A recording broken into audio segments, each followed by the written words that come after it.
வணக்கம் நண்பர்களே! நம்மளுடைய இன்னொரு சேனல மானிட்டைஸ் பண்றதுக்காக அதுல ஃபுல் ஃபோக்கஸ் போயிடுச்சு. இதுல கொஞ்சம் கவனம் குறைஞ்சிருச்சு. சொந்த நாவல் முயற்சியும் கொஞ்சம் தள்ளி போட வேண்டியதா போயிடுச்சு இதனால. இதுக்கு நடுவுல அலுவலக வேலைகள் ரொம்ப அதிகமாயிடுச்சு. பெர்சனல் ஒர்க்கும் கூடவே அதிகமாயிடுச்சு. கடந்த 5 வீக்கெண்டு சாட்டர்டே, சண்டே வெளியில போக வேண்டியதா போயிடுச்சு. பொதுவா வீக்கெண்ட்ல தான் யூடியூப் வேலைகள செய்வேன். அதுலயும் பிஸி ஆயிட்டனால நெறைய கேப் விழுந்துருச்சு. மன்னிக்கணும். இனி இன்னைக்கத்த கதைய பத்தி ஒரு சின்ன கத. வழக்கமா நம்ம சேனல்ல கிரைம் ஸ்டோரீஸ் தான் பார்ப்போம். ஆனா, இன்னைக்கு நம்ம பார்க்க போறது கொஞ்சம் வித்தியாசமான கத. இதுவும் ஒரு வகையில த்ரில்லர் தான். ஆனா, கத்தியோ, ரத்தமோ இல்லாத த்ரில்லர். வாழ்க்கையோட போராடி ஜெயிக்கிற ஒரு சாமானிய பெண்ணோட த்ரில்லர். இப்போ நீங்க கேட்கப் போற இந்த தம் பிரியாணி கத வெறும் கற்பனை கதை இல்ல. இது நம்ம சேனல் சப்ஸ்கிரைபர் ஒருத்தர் பகிர்ந்துகிட்ட உண்மையான வாழ்க்கைச் சம்பவம். இன்னைக்கு YouTubeல எத்தனையோ பேர் எனக்கு பேய் அனுபவம் நடந்துச்சுன்னு சொல்லி ஷேர் பண்றாங்க.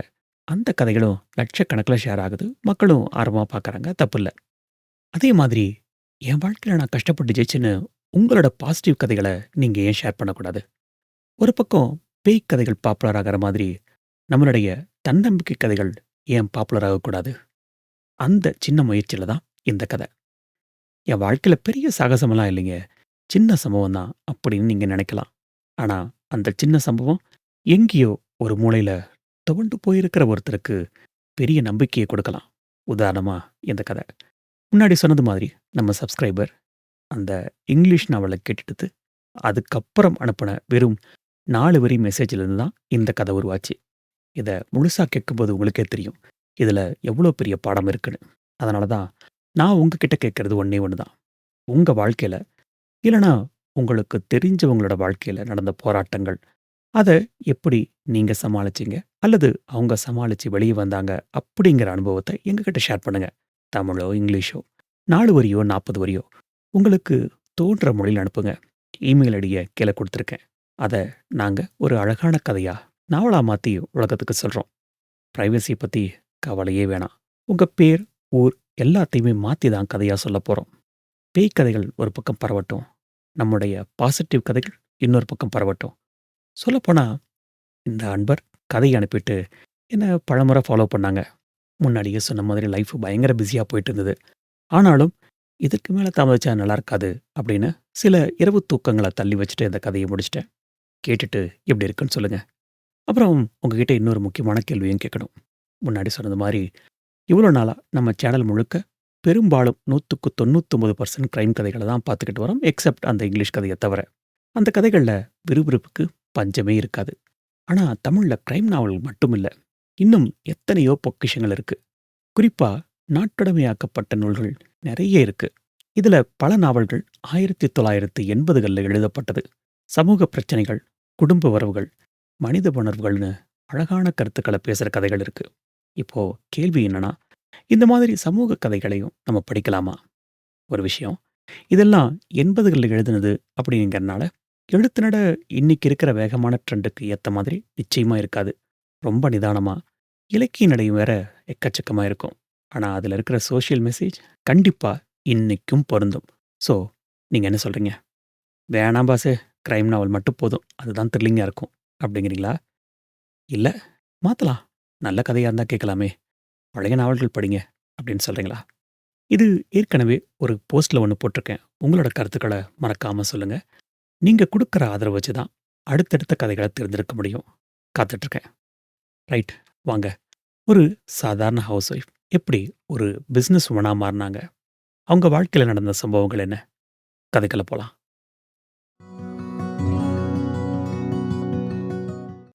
அத்தியாயம் 1. ஞாயிற்றுக்கிழமை காலை 10 மணி. வீட்டின் ஹாலில் டிவி ஓடிக்கொண்டிருந்தது. பழைய இளையராஜா பாடல்கள் சேனலில் ஒலித்துக் கொண்டிருக்க, சோஃபாவில் சாய்ந்திருந்த முருகன் ரிமோட்டை கையில் வைத்துக்கொண்டு சேனலை மாற்றலாமா, வேணாமா என யோசித்துக் கொண்டிருந்தான். வயது 28. ஆட்டோ டிரைவருக்கான முரட்டுத்தனம் முகத்தில் இன்னும் வரவில்லை. கல்யாணமாகி 20 நாட்களே ஆனதில் முகத்தில் ஒரு புது கலை. சமையலறையில் பாத்திரங்கள் உருளும் சத்தம் கேட்டது. "நந்தினி, காஃபி இன்னும் ஆகலையா?" இன்று ஞாயிற்றுக்கிழமை என்பதால் எல்லோருக்கும் ஓய்வு. எல்லாவற்றிலும் நிதானம். எல்லா வீடுகளிலும் போல. சமையலறையிலிருந்து பதில் வந்தது. "தோ வந்துட்டேங்க. பால் பொங்கிட்டு இருக்கு. அதான்." முருகன் எழுந்து சமையலறை வாசலில் நின்றான். புது மஞ்சள் கயிறு கழுத்தில் மின்ன, நந்தினி 2 டம்ளர்களில் காஃபியை ஆற்றிக் கொண்டிருந்தாள். இடுப்பில் செருகியிருந்த சேலை முந்தானையை சரி செய்து கொண்டே அவனைப் பார்த்து புன்னகைத்தாள். "என்னங்க, இன்னைக்கு ஆட்டோ எடுக்கலையோ? ஞாயித்துக்கிழமை தானே. இன்னைக்கு ஒரு நாள் லீவு. புது மாப்பிள்ளை தினம் ஆட்டோ ஓட்டுனா ஊர்ல தப்பா பேசுவாங்கம்மா." நந்தினி மீண்டும் புன்னகைத்தாள். காஃபி டம்ளரை அவனிடம் நீட்டினாள். "சூடா இருக்கு, பார்த்து குடிங்க." முருகன் காஃபியை வாங்கிக் கொண்டே அவளைப் பார்த்தான். "என்ன அப்படி பார்க்குறீங்க?" "ஒன்றும் இல்லை. இன்னைக்கு மதியம் என்ன ஸ்பெஷல்?" நந்தினி கண்களை விரித்தாள். "நீங்க என்ன எதிர்பார்க்குறீங்கன்னு சொல்லுங்க." "இல்ல, போன வாரம் சாம்பார் வச்ச. அதுக்கு முந்தின நாள் ரசம். இன்னைக்கு லீவு நாள், அதான் கேட்டேன்." "சரி, கறி எடுத்துட்டு வரவா?" "வேணாம் வேணாம், நானே போய் வாங்கிட்டு வரேன்." "ஆனா..." "என்ன ஆனா? உனக்கு பிரியாணி செய்ய தெரியுமா?" நந்தினி ஒரு கணம் தயங்கினாள். அவளுக்கு சமையல் ஓரளவுக்குத் தெரியும். ஆனால் பிரியாணி இதுவரை செய்ததில்லை. ஆனால் புதுக்கணவன் கேட்கிறான். தெரியாது என்று சொல்ல ஈகோ தடுத்தது. "ஓ, தெரியுமே. சூப்பரா பண்ணுவேன்." "நிஜமாவா?" "பின்ன, எங்க அம்மா வீட்ல நான் தான் எல்லாம் பண்ணுவேன். நீங்க வாங்கிட்டு வாங்க, இன்னைக்கு ஒரு புடி பிடிக்கலாம்." முருகன் கண்கள் மின்னின. "அப்ப சரி, நான் போய் கறி வாங்கிட்டு வந்துடுறேன். 1/2 கிலோ போதும்ல 2 பேருக்கு?" "போதும். அப்படியே இஞ்சி, பூண்டு, கொத்தமல்லி, புதினா லிஸ்ட் எழுதி தரேன், எழுதிட்டு போங்க." நந்தினி ஒரு துண்டுச் சீட்டில் பொருட்களை எழுதிக் கொடுத்தாள். முருகன் சட்டையை மாட்டிக்கொண்டு கிளம்பினான். வாசற்கதவு மூடிய சத்தம் கேட்டதும் நந்தினி வேகமாக ஓடிச் சென்று சர்க்கரை டப்பாவின் மேல் வைத்திருந்த தனது செல்போனை எடுத்தாள். யூடியூப் செயலியை திறந்தாள். சிக்கன் பிரியாணி இன் டபுள் என்று டைப் செய்தாள். நூற்றுக்கணக்கான வீடியோக்கள் வந்தன. அதில் அதிக வியூஸ் போன ஒரு வீடியோவை கிளிக் செய்தாள். "ஹலோ ஃப்ரெண்ட்ஸ், இன்னைக்கு நாம பார்க்க போறது நாக்குல எச்சில் ஊறும் சிக்கன் பிரியாணி." வீடியோவில் அந்த பெண்மணி அடுக்கடுக்காக பொருட்களை எடுத்து வைத்துக் கொண்டிருந்தார். நந்தினி வீடியோவை பாஸ் செய்தாள். சமையலறையை ஒருமுறை சுற்றிப் பார்த்தாள். குக்கர் எங்க? கல்யாண சீர்வரிசையில் வந்த குக்கர் இன்னும் அந்த பெட்டியை விட்டு வெளியே எடுக்கப்படவில்லை. பரணின் மேலிருந்து அந்த பெட்டியை இறக்கினாள். அட்டைப்பெட்டியை பிரித்து குக்கரை எடுத்து வெளியே வைத்தாள். 1/2 மணி நேரத்தில் முருகன் கையில் பையுடன் திரும்பினான். "நந்தினி, கறி ஃப்ரெஷ்ஷா கிடைச்சது." "சரிங்க, அங்க வச்சிருங்க, நான் பார்த்துக்கிறேன்." "நான் ஏதாவது ஹெல்ப் பண்ணவா?" "ஐயோ, ஆம்பளைங்க சமையல் கட்டுக்குள்ள வரலாமா? நீங்க போய் டிவி பாருங்க. 1 மணி நேரத்துல பிரியாணி ரெடி." முருகன் தோலை குலுக்கிக் கொண்டு ஹாலுக்குச் சென்றான். நந்தினி மீண்டும் செல்போனை ஆன் செய்தாள். "முதல்ல குக்கர்ல எண்ணெய் ஊத்துங்க." வீடியோ சொன்னபடி செய்தாள். "பட்டை, கிராம்பு, ஏலக்காய் போடுங்க." எண்ணெய் சூடேறி தெறித்தது. "வெங்காயத்தை நல்லா வதக்குங்க." நந்தினி வெங்காயத்தை நறுக்கி போட்டாள், வதக்கினாள். வீடியோவில் அந்த பெண்மணி, "வெங்காயம் பொன்னிறமா வந்ததும் தக்காளி போடுங்க." தக்காளி போட்டாள். இஞ்சி பூண்டு விழுது, மிளகாய்த்தூள், மல்லித்தூள், கரம் மசாலா. வீடியோவில் ஸ்பூன் கணக்கு சொன்னார்கள். சொன்னபடி அள்ளி போட்டாள். நிறம் சற்றே சிவப்பாக மாறியது. "தண்ணி ஊத்துங்க. 1 டம்ளர் அரிசிக்கு 1½ டம்ளர் தண்ணி." அவசரமாக அரிசியை கழுவி போட்டாள். தண்ணீர் ஊற்றினாள். "இப்போ குக்கரை மூடி 3 விசில் விடுங்க." நந்தினி குக்கரை மூடினாள். வெயிட் போட்டாள். ஹாலில் முருகன் போனில் யாருடனோ பேசிக் கொண்டிருந்தான். "ஆமா மச்சான், இன்னைக்கு வீட்டில் தான் பிரியாணி ரெடி ஆகுது. சாயங்காலமா வரேன்." நந்தினிக்கு லேசாக உதறல் எடுத்தது. அவன் நண்பர்களிடம் சொல்லிவிட்டான். சொதப்பினாள், மானம் போய்விடும். முதல் விசில் வந்தது. 1. விரலை மடக்கிக் கொண்டாள். 2வது விசில் வர 5 நிமிடங்கள் பிடித்தது. 2. 3வது விசிலுக்காக காத்திருந்தாள். அடுப்பு சிம்மில் இருக்க வேண்டுமா அல்லது ஹை ஃப்ளேமில் இருக்க வேண்டுமா யோசித்துக் கொண்டிருந்த போதே 3வது விசிலும் வந்தது. அப்பாடா, முடிஞ்சது. அடுப்பை அணைத்தாள். வீடியோவில் விசில் அடங்கும் வரை காத்திருக்கவும் என்று போடப்பட்டிருந்தது. 10 நிமிடங்கள் காத்திருந்தாள். முருகன் வாசலில் வந்து நின்றான். "என்ன நந்தினி, வாசனை ஆளத் தூக்குது. வாசனை வருதா?" நந்தினி ஆர்வமாக கேட்டாள். "பின்ன, ஆள் வரைக்கும் அடிக்குது. பசி தாங்கல. சீக்கிரம் போடு." "இருங்க, குக்கரை ஓபன் பண்ணிடுறேன்." நந்தினி குக்கர் மூடியை திறந்தாள். உள்ளே இருந்து ஆவி வெளியேறியது. பிரியாணி பார்ப்பதற்கு நன்றாகவே இருந்தது. கொஞ்சம் குழைந்தது போலத் தெரிந்தது. ஆனால் வாசனை, ஏதோ கரிய வாசனை இப்போது லேசாக வந்தது. "பரவாயில்ல, அடி மட்டும் தான் பிடிச்சிருக்கோம். மேலாட்டமா எடுத்து வச்சிடலாம்." நந்தினி ஒரு கரண்டியை விட்டு மெதுவாக கிளறினாள். நல்ல வேளை, அதிகம் அடிபிடிக்கவில்லை. "வாங்க சாப்பிடலாம்." ஹாலில் தரையில் பாய் விரித்தாள். 2 எவர் சில்வர் தட்டுக்களை வைத்தாள். தண்ணீர் டம்ளர்களை வைத்தாள். முருகன் வந்தமர்ந்தான். அவன் முகத்தில் கொள்ளை ஆர்வம். "போடு பார்க்கலாம்." நந்தினி குக்கரை எடுத்து வந்து அவன் முன்னால் வைத்தாள். கரண்டியால் அள்ளி அவன் தட்டில் வைத்தாள். சிகப்பு நிறத்தில் பிரியாணி, ஆங்காங்கே கறித்துண்டுகள். முருகன் ஒரு கவளம் பிரியாணியை அள்ளி ஒரு கறித்துண்டையும் சேர்த்து வாயில் போட்டான். நந்தினி அவன் முகத்தையே பார்த்துக் கொண்டிருந்தாள். அவன் மெல்ல ஆரம்பித்தான். திடீரென அவன் வாய் அசைவு நின்றது. கண்கள் லேசாக சுருங்கின. நெற்றியில் சுருக்கம் விழுந்தது. வாயில் இருப்பதை விழுங்கவும் முடியாமல் துப்பவும் முடியாமல் திணறினான். என்னங்க, என்னாச்சு? நந்தினி பதட்டத்தோடு கேட்டாள். முருகன் அவளை பார்த்தான். அவள் முகத்தில் இருந்த அந்த எதிர்பார்ப்பை பார்த்தான். கல்யாணமாகி 20 நாட்களே ஆன மனைவி. ஆசையாய் சமைத்திருக்கிறாள்.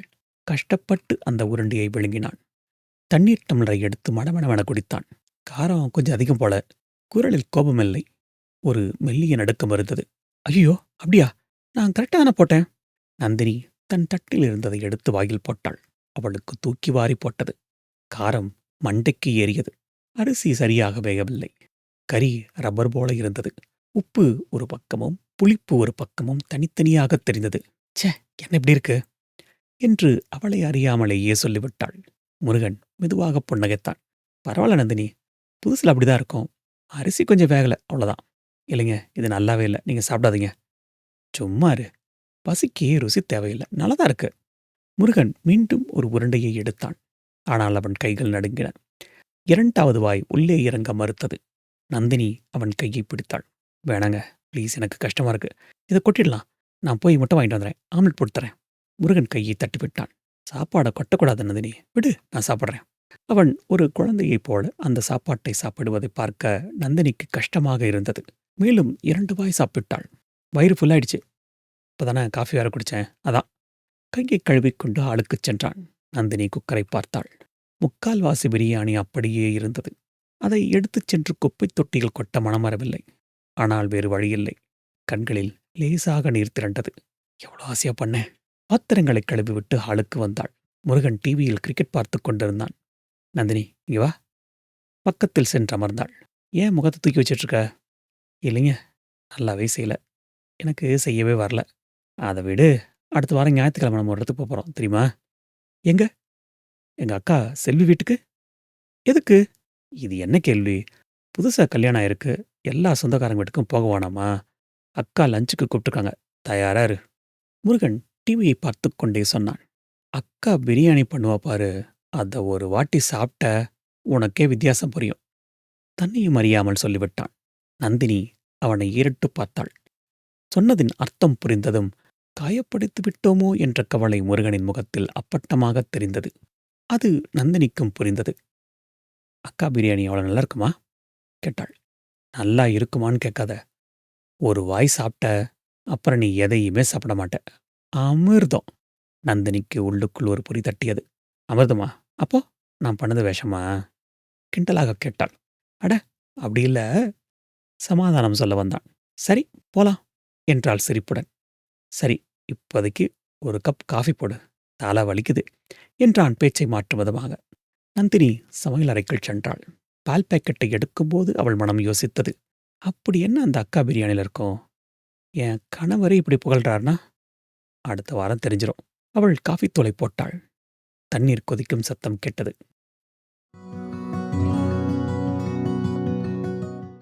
அத்தியாயம் 2.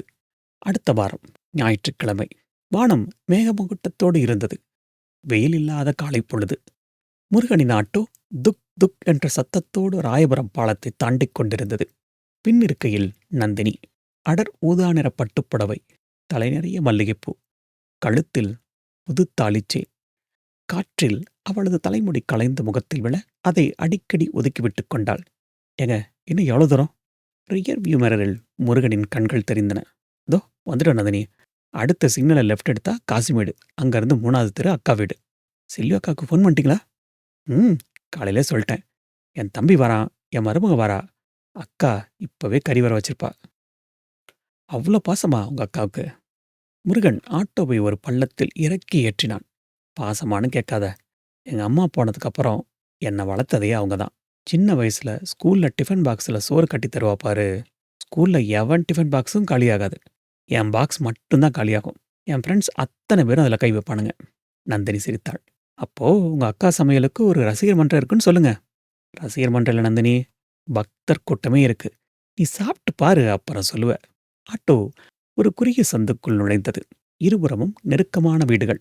வாசலில் மீன் கூடைகளுடன் பெண்கள் பேசிக் கொண்டிருந்தார்கள். குழந்தைகள் கிரிக்கெட் விளையாடிக் கொண்டிருந்தார்கள். ஒரு நீல நிற பெயிண்ட் அடித்த ஓட்டு வீட்டின் முன் முருகன் ஆட்டோவை நிறுத்தினான். "இறங்கு, இதான் வீடு." நந்தினி இறங்கினாள். சின்ன வீடு, சின்ன வாசல். நிலைப்படியில் மஞ்சள் தடவி குங்குமம் வைத்து மங்களகரமாக இருந்தது. வாசலில் அழகான அரிசி மாவு கோலம். "அக்கா, செல்வி அக்கா!" முருகன் குரல் கொடுத்தான். உள்ளே இருந்து ஒரு 45 வயது பெண்மணி வெளியே வந்தார். சுங்கடிச் சேலை, நெற்றியில் பெரிய குங்குமப் பொட்டு, முகம் முழுக்க வியர்வை. ஆனால் புன்னகை அந்த வியர்வையை மறைத்தது. "வாடா முருகா, வாமா நந்தினி." ஓடி வந்து நந்தினியின் கையை பிடித்துக் கொண்டாள். "கல்யாணத்துல பார்த்தது, உள்ள வாமா." உள்ளே நுழைந்ததும் நந்தினியின் மூக்கை அந்த வாசனை தாக்கியது. அது வெறும் கறி மசாலா வாசனை அல்ல. நெய்யும் பட்டையும் புதினாவும் வறுத்த வெங்காயமும் கலந்த ஒரு தெய்வீக வாசனை. நந்தினி அவளை அறியாமலேயே ஒரு மூச்சு உள்ளிழுத்தாள். "என்ன நந்தினி, வாசனை பிடிச்சிட்ட போல இருக்கு?" முருகன் சிரித்துக்கொண்டே கேட்டான். நந்தினி செல்வி பக்கம் திரும்பினாள். "வாசனை சூப்பரா இருக்குக்கா. என்ன ஸ்பெஷல்?" "வேற என்ன, என் தப்பிக்கு பிடிச்ச சிக்கன் பிரியாணி தான்." "அக்கா, பசி குடல வருவது, சீக்கிரம் இலைய போடு." "இருடா, அவ இப்பதான் வந்திருக்கா. கொஞ்சம் தண்ணி குடிக்கட்டும்." "நந்தினி உக்காருமா, நான் மோர் எடுத்துட்டு வரேன்." செல்வி அடுக்கணைக்குள் சென்றாள். "மாமா எங்கக்கா?" சத்தமாக கேட்டான் முருகன். "அவரு இப்பதான்டா வெளியே போனாரு. ஏதோ அவசரம்னு நான் அவங்க ஃப்ரெண்ட்ஸ் வந்து கூட்டிட்டு போனாங்க." நந்தினி வீட்டை சுற்றி பார்த்தாள். ஹாலில் ஒரு பழைய சோஃபா. சுவரில் முருகனின் சிறுவயது போட்டோ. ஒரு மூலையில் தையல் மெஷின். செல்வி ஒரு சொம்பில் மோர் கொண்டு வந்து கொடுத்தாள். "குடிமா, வெயில்ல வந்திருக்க." நந்தினி மோரை வாங்கி குடித்தாள். இஞ்சி, பச்சை மிளகாய், பெருங்காயம் போட்டு தாளித்த மோர். தொண்டைக்குள் இறங்கும்போது இதமாக இருந்தது. "மோரு சூப்பரா இருக்குக்கா." செல்வி புன்னகைத்தாள். "சரி, நீங்க உட்காருங்க." "முருகா, நந்தினிக்கு ஃபேன் போடு, வேக்குது பாரு." செல்வி அக்கா உள்ளே சென்றாள். முருகன் எழுந்து ஃபேனை ஆன் செய்தான். பழைய சீலிங் ஃபேன் டக் டக் டக் என்ற சத்தத்தோடு சுத்த ஆரம்பித்தது. நந்தினி எழுந்து சுவரில் மாட்டியிருந்த போட்டோக்களை பார்த்தாள். "இது யார் போட்டாங்க?" "அது எங்க அப்பா அம்மா. நான் சின்ன பையனா இருக்கும்போதே போயிட்டாங்க. அதுக்கு பக்கத்துல இருக்கிறது அக்காவோட கல்யாண போட்டோ." நந்தினி அந்த போட்டோவை உற்று பார்த்தாள். அதில் செல்வி அக்கா மிக இளமையாக மாம்பிஞ்சு நிறத்தில் இருந்தார். பக்கத்தில் ஒரு கம்பீரமான மனிதர். "அவர்தான் அத்தா." இவர்கள் பேசிக் கொண்டிருந்த போதே செல்வி அக்கா மீண்டும் ஹாலுக்கு வந்தார். கையில் ஒரு தட்டில் கொஞ்சம் முறுக்கு மற்றும் சீடை இருந்தது. "சாப்பாடு ரெடியாக இன்னும் ஒரு 1/2 மணி நேரம் ஆயிடும். அது வரைக்கும் அதை குறிச்சிட்டுருங்க." நந்தினி தயங்கினாள். "பரவாயில்லக்கா, மோர் குடிச்சதே வயிறு நிரம்பிடுச்சு." "சும்மா ஒரு வாய் எடுத்துக்கமா." நந்தினி ஒரு முறுக்கை எடுத்தாள். கரகரவென்று இருந்தது. "அக்கா, உங்க வீடு ரொம்ப அமைதியா இருக்குக்கா. அம்மா, பசங்க எங்க?" "பையன் டியூஷன் போயிருக்காம்மா. பொண்ணு பக்கத்து தெருவுல பாட்டி வீட்டுக்கு போயிருக்கா. வந்துருவாங்க." புது அத்தை வர்றான்னு சொன்னதும் காலையில இருந்து ஒரே துள்ளல் தான் பார்த்துக்குவேன். செல்வி அக்கா நந்தினியின் புடவையை தடவி பார்த்தாள். "நல்ல செலக்ஷன்மா. முருகன் கல்யாணத்துக்கு அப்புறம் தான் இப்படி கலையா இருக்கான். அதுக்கு முன்னாடி அவனும் அவன் அழுக்கு சட்டையும் ஆட்டோவுமா." முருகன் இடைமறித்தான். "அக்கா, போதும் போதும், என் மானத்தை வாங்காத. வந்த உடனே பழைய கதையை ஆரம்பிக்கிறியே." செல்வி சிரித்தாள். "பின்ன என்னடா, நந்தினிக்கு தெரிய வேணாமா உன் லட்சணம்? ஸ்கூல் படிக்கும்போது ஒரு வாட்டி டீச்சர் கிட்ட அடி வாங்கிட்டு இனிமே ஸ்கூலுக்கே போக மாட்டேன்னு அழுதுட்டு வந்தியே, ஞாபகம் இருக்கா?" நந்தினி ஆர்வமானாள். "அப்படியா, சொல்லுங்கக்கா." அடுத்த 20 நிமிடங்கள் பழைய கதைகள், கேலி கிண்டல்கள் என்று கலகலப்பாகப் போனது. நந்தினிக்கு இருந்த அந்த ஆரம்பத் தயக்கம் முற்றிலுமாக விலகியது. இப்போது அவள் அந்த வீட்டின் ஒரு அங்கமாக உணர்ந்தாள். செல்வி அக்கா சுவர் கடிகாரத்தைப் பார்த்தார். மணி 1:30. "ஐயோ, அரட்டில நேரம் போனதே தெரியலையே. பசிக்குமே உங்களுக்கு? இருங்க, தம் பிரிச்சுட்டு வந்துடுறேன்." "நானும் வரேன்க்கா." நந்தினி எழுந்தாள். "வேணாம்மா, புது புடவை, புகைப்படம், நீ இரும்மா." "பரவாயில்லக்கா, சும்மா தானே இருக்கேன்." நந்தினி விடாமல் அடுக்களைக்குள் போனாள். சிறிய சமையல் அறைதான். ஒரு பக்கம் கேஸ் அடுப்பு, மற்றொரு பக்கம் விறகடுப்பு இருந்தது. விறகடுப்பில்தான் பெரிய அண்டா ஒன்று இருந்தது. அதன் மேல் கனமான கல் வைக்கப்பட்டிருந்தது. செல்வி ஒரு துணியை எடுத்துக்கொண்டு அண்டாவின் பக்கத்தில் சென்றாள். கல்லை இறக்கி வைத்தாள். அண்டாவின் மூடியை சுற்றியிருந்த மைதா மாவு சிலை. துணியை மெதுவாகப் பிரித்தாள். வெள்ளை நிற ஆவி குபுகுபுவென்று வெளியேறியது.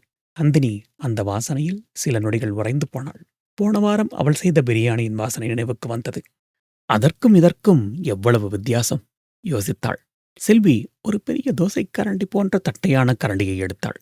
பிரியாணியை கிளறும்போது எப்பவும் ஓரத்துல இருந்து தான் எடுக்கணும். நடுவுல விட்டா அரிசி உடைஞ்சிரும்.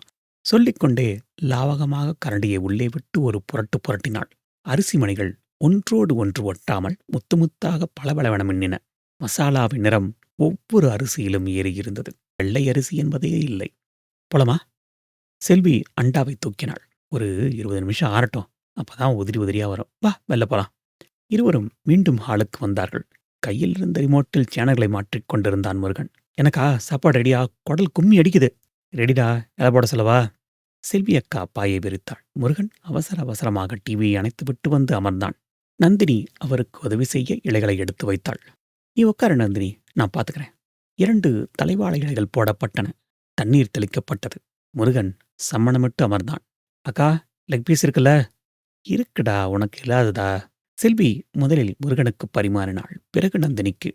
நந்தினி இலையை பார்த்தாள். சூடான பிரியாணி, பக்கத்தில் தயிர் பச்சடி, ஒரு முட்டை, கத்தரிக்காய் துவையல். "சாப்பிடுமா?" நந்தினி தயக்கத்தோடு கையை வைத்தாள். விரல் நுனியில் அரிசி பட்டதும் தெரிந்தது, அது எவ்வளவு மென்மையாக வெந்திருக்கிறதென்று. ஒரு கை எடுத்து வாயில் போட்டாள். கண்கள் தானாக மூடிக்கொண்டன. முதலில் நாக்கில் பட்டது நெய்யின் சுவை. அடுத்த நொடி காரம். ஆனால் அது சுடுகிற காரம் அல்ல. நாக்கை வருடிக் கொடுக்கிற காரம். பிறகு புளிப்பு, கரியின் சாறு. மெல்ல மெல்ல கரித்துண்டு பஞ்சு போலக் கரைந்தது. நந்தினிக்கு தொண்டையில் ஏதோ அடைத்தது. இது வெறும் சாப்பாடு அல்ல, ஒரு அனுபவம். "எப்படிம்மா இருக்கு?" செல்வியின் குரல் கேட்டது. நந்தினி கண்களைத் திறந்தாள். "அக்கா, என் லைஃப்ல இப்படி ஒரு பிரியாணி சாப்பிட்டதே இல்லக்கா." உண்மையே சொன்னாள். முருகன் சிரித்தான். "நான் சொன்னேன்ல." முருகன் பேசிக்கொண்டே சாப்பிட்டான். அவன் கவனம் முழுவதும் இலைக்கும் வாய்க்கும் நடுவே போக்குவரத்தில் இருந்தது. அவன் சாப்பிடும் வேகம், அவன் ஒவ்வொரு வாயையும் ரசிக்கும் விதம் நந்தினிக்கு ஆச்சரியமாக இருந்தது. நந்தினி தன் இலையை அவள் அறியாமலேயே காலி செய்திருந்தாள். வழக்கமாக குறைவாக சாப்பிடுவாள். ஆனால் இன்று, "இன்னும் கொஞ்சம் வச்சுக்குமா." செல்வி கேட்காமலேயே கரண்டியைக் கொண்டு வந்தாள். "போதுங்கா" என்று சொல்ல வாய் வந்தது. ஆனால் மனம், "வேண்டாம் என்று சொல்லாதே" எனத் தடுத்தது. "கொஞ்சமா வையுங்கா." அவளையும் அறியாமல் சொன்னாள். மீண்டும் ஒரு கரண்டி விழுந்தது. சாப்பிட்டு முடிக்கும் வரை ஏதேதோ பேச்சுக்கள் பிரியாணியோடு சேர்த்து ருசித்தது. கடைசி பருக்கையும் சாப்பிட்டுவிட்டு நந்தினி இலையை மூடினாள். இருவரும் எழுந்தனர். கழுவும் இடத்தில் முருகன் நின்றிருந்தான். "என்ன நந்தினி, எப்படி இருந்தது?" நந்தினி சோப்பு போட்டு கையை தேய்த்துக் கொண்டே கேட்டான். "ஏங்க, நிஜமா சொல்றேன். போன வாரம் நான் பண்ணது பிரியாணியே இல்லைங்க. அது தக்காளி சாதம் கூட இல்ல." முருகன் சத்தமாக சிரித்தான். "பரவால்ல விடு. அக்கா 20 வருஷமா சமைக்கிறா. அவளுக்கு கைப்பக்குவம் அதிகம்." "கைப்பக்குவம்னா?" "அத நீ அவகிட்ட தான் கேட்கணும்." ஹாலில் மீண்டும் வந்து அமர்ந்தார்கள். செல்வி வெற்றிலைப்பாக்கு தட்டை எடுத்து வைத்தாள். "வெத்தலைப்பாக்கு போடுறியாம்மா?" "இல்லக்கா, பழக்கம் இல்ல." "சாப்பாடு செரிக்கணும்னா சும்மா ஒரு வெத்தலையாவது போடு."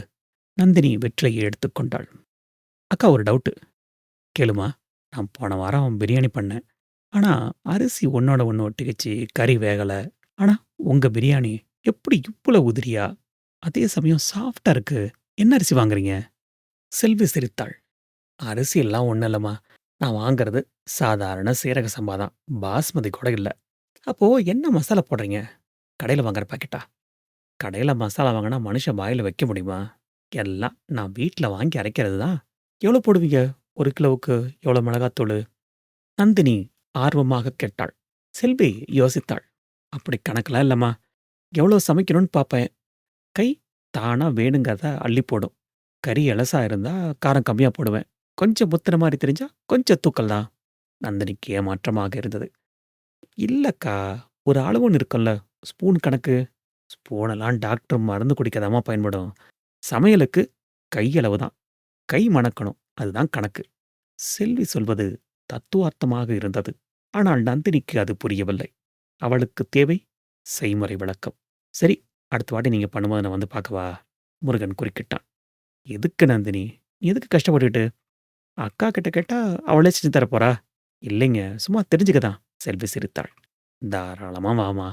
என் பாட்டி சொல்லிக் கொடுத்தது என் ரத்தத்திலேயே ஊறிப்போச்சு." மாலை 4 மணி வரை இருந்துவிட்டு கிளம்பினார்கள். திரும்பும்போது ஆட்டோவில் நந்தினி அமைதியாக இருந்தாள். அவள் மனம் முழுக்க அந்த சுவை பற்றியே நினைத்துக் கொண்டிருந்தது. கணக்கு இல்லங்கிறாங்க, அளவு இல்லங்கிறாங்க. அப்போ எப்படி கரெக்ட்டா வருது? ஏதோ ஒண்ணு இருக்கு. ஆனா சொல்ல மாட்டேங்கிறாங்க. வீட்டுக்கு வந்ததும் நந்தினி நேராக சமையல் அறைக்குச் சென்றாள். அங்கே காலையில் அவள் வைத்த காஃபி டம்ளர்கள் கழுவாமல் கிடந்தன. அவற்றை எடுத்து சிங்கில் போட்டாள். செல்போனை எடுத்தாள். மீண்டும் யூடியூப். இந்த முறை தேடுதல் வார்த்தைகளை மாற்றினாள். ட்ரெடிஷனல் சீரக சம்பா பிரியாணி சீக்ரெட்ஸ். ஒரு வயதான பாட்டி சமைக்கும் வீடியோ வந்தது. மசாலா அரைப்பது எப்படி? நந்தினி ஒரு நோட்டு புத்தகத்தை எடுத்தாள். வீடியோவில் பாட்டி சொல்லும் ஒவ்வொரு பொருளையும் எழுதினாள். பட்டை 2 கிராம், கிராம்பு 1 கிராம், ஏலக்காய் 4 கிராம். அவள் முகத்தில் ஒரு வைராக்கியம் தெரிந்தது. அக்கா சொல்லணும்னா நான் எப்படியாவது கண்டுபிடிப்பேன். அடுத்த வாரம் இதே ருசியை நான் கொண்டு வந்தே தீருவேன். முருகன் ஹாலிலிருந்து குரல் கொடுத்தான். நந்தினி, டீ போடுறியா? தோ போட்டங்க. நந்தினி பாலை அடுப்பில் வைத்தாள். ஆனால் அவள் கண்கள் அந்த நோட்டு புத்தகத்திலேயே இருந்தன. மறுநாள் திங்கட்கிழமை. காலையிலேயே முருகன் கிளம்பிவிட்டான். நந்தினி மளிகை கடைக்குச் சென்றாள். அண்ணா, எனக்கு ஒரு தராசு வேணும். கடைக்காரர் நிமிர்ந்து பார்த்தார். எதுக்குமா? சின்ன தராசு, கிராம் கணக்கு பார்க்குற மாதிரி. எலக்ட்ரானிக் ஸ்கேல் இருக்கு, ரூ. 400 கொடுக்குவா? சரிங்கண்ணா. வீட்டு செலவுக்காக முருகன் கொடுத்த பணத்தில் ரூ. 400 போனது. ஆனால் பரவாயில்லை. வீட்டுக்கு வந்து மசாலா பொருட்களை தராசில் வைத்தாள். அளந்தாள். செல்வி அக்கா கை அளவுன்னு சொல்றாங்க. என் கையளவு சரியா வராது. ஆனா தராசு பொய் சொல்லாதுல. துல்லியமாக அளந்து மசாலாவை மிக்சியில் அரைத்தாள். வீடு முழுக்க மசாலா வாசனை வந்தது. ஆனால் செல்வி அக்கா வீட்டு வாசனை வரவில்லை. ஏதோ ஒன்று குறைந்தது. வாசனை அப்புறம் வரும், சமைக்கும்போது. சமாதானப்படுத்திக் கொண்டாள். புதன்கிழமை மதியம். முருகன் மதிய சாப்பாட்டிற்கு வீட்டுக்கு வருவான். அவனுக்காக 1/2 கிலோ சிக்கன் வாங்கினாள். நோட்டில் எழுதிய குறிப்புகளை வைத்து தராசில் அளந்து டைமரை செட் செய்து சமைக்க ஆரம்பித்தாள். எண்ணெய் 50 மில்லி சரியாக அளந்து ஊற்றினாள். வெங்காயம் 200 கிராம் நறுக்கி போட்டாள். 5 நிமிடம் வதக்கவும். டைமரை ஆன் செய்தாள். 5 நிமிடம் முடிந்ததும் அலாரம் அடித்தது. உடனே தக்காளியை போட்டாள். எல்லாம் கணக்குப்படி நடந்தது. குக்கரை மூடினாள். இந்த முறை விசில் கணக்கு இல்லை. 10 நிமிடம் சிம்மில் வைக்கவும். 10 நிமிடம் கழித்து அடுப்பை அணைத்தாள். நம்பிக்கையோடு காத்திருந்தாள். என்ன நந்தினி, இன்னைக்கும் பிரியாணியா? கேட்டுக்கொண்டே முருகன் உள்ளே வந்தான். ஆமாங்க, இன்னைக்கு புது மாதிரி சமைச்சிருக்கேன், சாப்பிட்டு பாருங்க. முருகன் அமர்ந்தான். நந்தினி பரிமாறினாள். பிரியாணி உதிரியாகத்தான் வந்திருந்தது. ஆனாலும் மசாலா சாதத்தில் முழுதாக ஏறவில்லை. முருகன் சாப்பிட்டான். மென்றான். நந்தினி அவன் முகத்தை பார்த்தாள். எப்படிங்க இருக்கு? ம் பரவாயில்ல. போன வாரம் பண்ணதுக்கு எவ்வளவோ மேல். அக்கா பண்ண மாதிரி இருக்கா? நந்தினி, அக்கா கூட போட்டி போடாத. இது நல்லாதான் இருக்கு. ஆனா அது வேற லெவல். அவன் சொன்ன விதம் நந்தினியை சுளீரென்று அடித்தது. நல்லாதான் இருக்கு என்பது ஒரு கணவன் மனைவிக்காகச் சொல்லும் பொய். வேற லெவல் என்பது ஒரு ரசிகன் உண்மையாகச் சொல்வது. முருகன் சாப்பிட்டு முடித்து கிளம்பியதும் நந்தினி சாப்பிட அமர்ந்தாள். பிரியாணியை எடுத்து வாயில் போட்டாள். சப்பென்றிருந்தது. உப்பு சரியாகத்தான் இருந்தது. காரம் கூட. ஆனால் உயிரில்லை. செல்வியக்கா பிரியாணியிலிருந்த அந்த உயிர் எங்கே? நந்தினிக்கு அழுகை வந்தது. தராசை பார்த்தாள். நோட்டு புத்தகத்தை பார்த்தாள். கணக்கு வழக்கம் பொய்யா இல்ல வீடியோ பொய்யா? அன்று மாலை நந்தினி துணிகளை மடித்துக் கொண்டிருந்தாள். முருகனின் சட்டையை உதறினாள். சட்டை பையிலிருந்த ஒரு சிறிய காகிதம் கீழே விழுந்தது. எடுத்து பார்த்தாள். அது ஒரு hotel bill. Muniyandi Vilas, chicken fried rice, ₹120. நேற்று மதியம் 2:30 மணி. அவனுக்கு சிக்கன் பிரியாணி எவ்வளவு பிடிக்கும் என்பது அவளுக்கு புரிந்தது. சுவரில் சாய்ந்தாள். கண்கள் கலங்கின. நான் தோத்துட்டேன். நந்தினிக்கு அன்று இரவெல்லாம் தூக்கம் வரவில்லை. முருகனின் சட்டைப்பையிலிருந்து கிடைத்த அந்த ஹோட்டல் பில் அவளை உறுத்திக் கொண்டே இருந்தது. என் சமையல் பிடிக்கும் என்று பொய் சொல்லிவிட்டு வெளியே சென்று சாப்பிட்டிருக்கிறான். அது துரோகமில்லை. அது ஒரு வகையான அனுதாபம். அந்த அனுதாபம் தான் நந்தினியை அதிகம் காயப்படுத்தியது. ஒருவேளை செல்வியக்கா சமைக்கிறத பக்கத்துல இருந்து பார்த்தா ஏதாவது பிடிபடுமோ? அவள் எதிர்பார்த்த அந்த தருணம் அடுத்த ஞாயிற்றுக்கிழமையே அமைந்தது. அத்தியாயம் 3. அதிகாலை 5 மணி. அலாரம் அடிப்பதற்கு முன்பே விழித்திருந்தாள் நந்தினி. மெதுவாக படுக்கையை விட்டு எழுந்தாள். முருகன் ஆழ்ந்த உறக்கத்தில் இருந்தான். அவன் போர்வையை சரி செய்துவிட்டு சமையலறைக்குச் சென்றாள். பால் காய்ச்சினாள். காஃபி டிகாஷன் இறங்கிக் கொண்டிருந்தது. என்ன நந்தினி, இவ்வளோ சீக்கிரம்? முருகன் தூக்கக் கலக்கத்தில் எழுந்து வந்தான். இன்னைக்கு ஞாயிற்றுக்கிழமை இல்லையா? அதான். ஞாயிற்றுக்கிழமையா? ஏன் சீக்கிரம் எந்திரிக்கணும்? லீவு தானே? மறந்துட்டீங்களா? இன்னைக்கு செல்வி அக்கா ஹஸ்பண்ட் சேகருக்கு பிறந்தநாள். நேத்தானே சொன்னீங்க. முருகன் நெற்றியில் தட்டி கொண்டான். ஆமா, மாமா பிறந்தநாள் இல்லை? நேற்று நைட்டு கூட அக்கா ஃபோன் பண்ணா. நான் மறந்தே போயிட்டேன். சாயங்காலம் போலாமா? இல்லைங்க, நான் இப்பவே போறேன். இப்பவே வா? எதுக்கு? நந்தினி காஃபியை அவனிடம் நீட்டினாள். அக்கா பாவங்க. அன்னைக்கு நம்ம 2 பேர் போனப்பவே அவங்க எவ்வளோ கஷ்டப்பட்டாங்க. இன்னைக்கு பிறந்த நாள். கண்டிப்பா 4-5 பேராவது வருவாங்க. அவங்க தனியாக கஷ்டப்படுவாங்க. நான் போய் கொஞ்சம் காய்கறி நறுக்கி கொடுத்துட்டு கூட மாட ஒத்தாசையா இருக்கேன். முருகன் அவளை ஆச்சரியமாக பார்த்தான். பரவாயில்லையே! புது பொண்ணு பொறுப்பா தான் பேசுற. சும்மா கிண்டல் பண்ணாதீங்க. நான் பஸ்ல போய்க்கிறேன். நீங்க பொறுமையா வாங்க. வேணும்னா இன்னும் ஒரு குட்டி தூக்கம் போடுங்க. நந்தினி கிளம்பினாள்.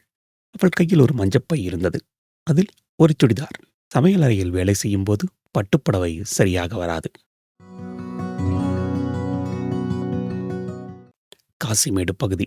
ஞாயிற்றுக்கிழமை காலையில் இன்னும் பரபரப்பாக இருந்தது. மீன் வாசனை காற்றில் கலந்திருந்தது. செல்வி அக்கா வீட்டை அடைந்தபோது மணி 7 நெருங்கிக் கொண்டிருந்தது. வாசலில் செல்வி அக்கா பரபரப்பாக இருந்தாள். நந்தினியை பார்த்ததும் முகம் மலர்ந்தாள். வாமா நந்தினி, முருக வரலையா? அவரு சாயங்காலம் வரேன்னு சொன்னாருக்கா. நான் ஹெல்ப் பண்ணலான்னு சீக்கிரம் வந்துட்டேன். செல்வி திக்குமுக்காடி போனாள். நல்ல வேளை வந்தம்மா. அவரோட ஃப்ரெண்ட்ஸு 4 பேரை சாப்பிட கூப்பிட்டுருக்காரு. மொத்தம் 10 பேருக்கு சமைக்கணும். என் கை ஒடிஞ்சு போச்சு. நீ வந்தது பெரிய ஹெல்ப்பு. என்னக்கா சமையல்? வேற என்ன, இந்த ஏரியாவுல ஞாயித்துக்கிழமை அப்படின்னாவே கறிசோறு தான். அதுவும் பிறந்த நாள்லாம் கேட்கவா வேணும்? சிக்கன் பிரியாணி, மட்டன் வறுவல், மீன் வறுவல். மீனா? பிரியாணி கூட மீனா? இங்க அதாம்மா ஸ்பெஷல். பிரியாணிக்கும் வஞ்சர மீனுக்கும் காம்பினேஷன் சூப்பரா இருக்கும். நந்தினி புடவையை மாற்றிவிட்டு பழைய சுடிதார் ஒன்றை அணிந்து கொண்டு சமையலறைக்குள் நுழைந்தாள். செல்வி அக்கா 3 அடுப்புகளை பற்ற வைத்திருந்தார். நந்தினி, நீ அந்த வெங்காயத்தை உரிச்சு கொடுத்துரு. நான் கறியை அலசிட்டு வந்துடுறேன். நந்தினி வெங்காயக் கொடையை இழுத்தாள். எவ்வளோக்கா? 10 பேருக்கு. ஒரு 2 கிலோ உரிச்சிறேன். நந்தினி வெங்காயம் உரித்துக்கொண்டே அக்கா செய்வதை கவனித்தாள். செல்வி அக்கா கறியை தண்ணீரில் கழுவிக் கொண்டிருந்தார். அக்கா, கறியில மஞ்சத்தூள் போடலையா? பிரியாணிக்கு மஞ்சத்தூள் போடக்கூடாதுமா. போட்டா அது கறிசோறு மாதிரி ஆயிடும். அந்த வெள்ளை கலர் மாறாம இருக்கணும். நந்தினியின் மனதில் முதல் பாடம் பதிந்தது. செல்வி ஒரு பெரிய அண்டாவை எடுத்து அடுப்பில் வைத்தார். எண்ணெய் ஊற்றினாள். நந்தினி, அந்த தட்டில் இருக்கிற பட்டையை எடு. நந்தினி எடுத்துக் கொடுத்தாள். இன்னும் கொஞ்சம் போடு. பிரியாணிக்கு வாசனை ரொம்ப முக்கியம். எண்ணெய் சூடேறியது. பட்டை வெடித்தது. வெங்காயத்தை போடு. நந்தினி நறுக்கிய வெங்காயத்தை அள்ளி போட்டாள். கிளறிவிடு. செல்வி அக்கா மீன் வறுவலுக்கு மசாலா தடவிக்கொண்டே சொன்னாள். நந்தினி, வெங்காயம் எவ்வளோ வதங்கணும்னு தெரியுமா? தெரியலக்கா. கோல்டன் கலர் வரணும். அதுக்கு மேலே விட்டா கறியிடும். அதுக்கு முன்னாடி எடுத்தா இனிக்க ஆரம்பிச்சிடும். கரெக்டா அந்த கலர் வரும்போது சொல்லு. நந்தினி கரண்டியால் கிளறிக்கொண்டே இருந்தாள். 10 நிமிடங்கள் ஆனது. கை வலிக்க ஆரம்பித்தது. இன்னும் வதங்கணும். செல்வி அவ்வப்போது பார்த்துவிட்டு சொன்னாள். ஒரு கட்டத்தில் வெங்காயம் பிரவுன் நிறமாக மாறியது. அக்கா, கலர் மாற ஆரம்பிச்சிருச்சு. செல்வி ஓடி வந்தாள். இப்பதான் இஞ்சி பூண்டை போடணும். இந்தா. அரைத்து வைத்த விழுதை அள்ளி போட்டாள். ஸ்ஸ். வாசனை மூக்கை துளைத்தது.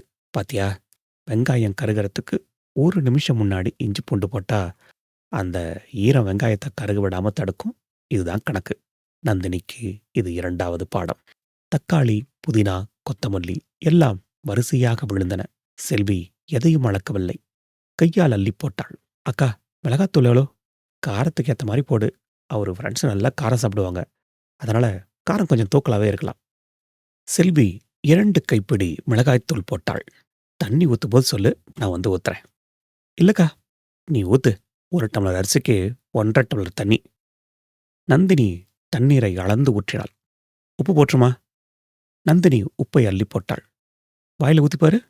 நந்தினி கரண்டியில் கொஞ்சம் எடுத்து ருசி பார்த்தாள். உப்பு கரெக்டா இருக்கா? கரெக்டா இருக்குக்கா. அப்ப பத்தாது. இன்னும் கொஞ்சம் போடு. தண்ணியில உப்பு சுருக்குன்னு இருக்கணும். அப்பதான் பிரியாணியில் ஏறும்போது கரெக்டா இருக்கும். நந்தினிக்கு இது 3வது பாடம். அவள் நினைத்ததை விட அதிகமாக உப்பு போட்டாள். ருசி பார்த்தாள். கொஞ்சம் போல கரித்தது. இப்ப அரிசி போடு. அரிசி போட்டதும் செல்வி அக்கா வந்தாள். அடுப்ப ஹைல வை. 5 நிமிடங்கள் கொதித்தது. அரிசி பாதிக்கு மேல் வெந்துவிட்டது. இப்ப அடுப்புல சிம்ல வை. மேலும் வெந்தது. கிட்டத்தட்ட வெந்து முடிக்கும் நேரம். செல்வி அக்கா ஒரு பழைய இரும்பு தோசைக்கல்லை எடுத்து வந்தார். இத தூக்கி அடுப்புல வை. நந்தினிக்கு ஆச்சரியமாக இருந்தது. தோசைக்கல்லா? ஆமா. நேரடியா தீப்பட்டா அடிப்பிடிக்கும். இந்த கல்லு மேல பாத்திரத்தை வச்சா சூடு எல்லா பக்கமும் பரவும். இதுக்கு பேரு தான் தம்மு. செல்வி அண்டாவை தூக்கி தோசைக்கல் மேல் வைத்தாள். இப்போ டைம் பார்த்துக்கோ. கரெக்டா 20 நிமிஷம். எக்காரணத்தை கொண்டும் திறக்கக்கூடாது. நந்தினி கடிகாரத்தை பார்த்தாள். மணி 11:10. அக்கா, 20 நிமிஷம் போதுமா? போதும். ஆவி வெளிய போகாம பார்த்துக்கணும். இந்தா இந்த துணிய வச்சு மூடு." ஒரு ஈரத் துணியை அண்டாவின் வாயில் சுற்றி, அதன் மேல் கனமான தட்டை வைத்து மூடினார்கள். அதன் மேல் ஒரு பாத்திரத்தில் சுடுதண்ணீர் வைத்தார்கள். அவ்வளதான். இனி நமக்கு வேலை இல்ல. நெருப்புக்கு தான் வேலை. செல்வி அக்கா வியர்வையை துடைத்துக் கொண்டார். வாம்மா, நம்ம போய் ஒரு காஃபி சாப்பிடலாம். நந்தினிக்கு மனதில் ஒரு திருப்தி. இதுவரை அவள் எதையெல்லாம் வீடியோவில் பார்த்து புரியாமல் இருந்தாளோ, அவையெல்லாம் இன்று அவள் கைகளாலேயே நடந்தேறின. வெங்காயத்தின் பதம், உப்பின் அளவு, தம் போடும் முறை, முக்கியமாக ஒன்றை கவனித்தாள். அவள் பிரியாணி செய்ய எடுத்துக்கொள்ளும் நேரம் ஏறத்தாழ 1 மணி நேரம். ஆனால் அக்காவுக்கு 2½ மணி நேரம். ஒவ்வொன்றும் சரியாக வெந்த பிறகோ அல்லது வறுபட்ட பிறகோ போடுகிறாள். பதம் வரும் வரை காத்திருக்கிறாள். இதுதான் கைப்பக்குவம் என்று புரிந்தது. 20 நிமிடங்கள் கழிந்தது. நந்தினி, அடுப்பு ஆஃப் பண்ணிடுமா? திறக்கவாக்கா? இப்ப திறக்காத.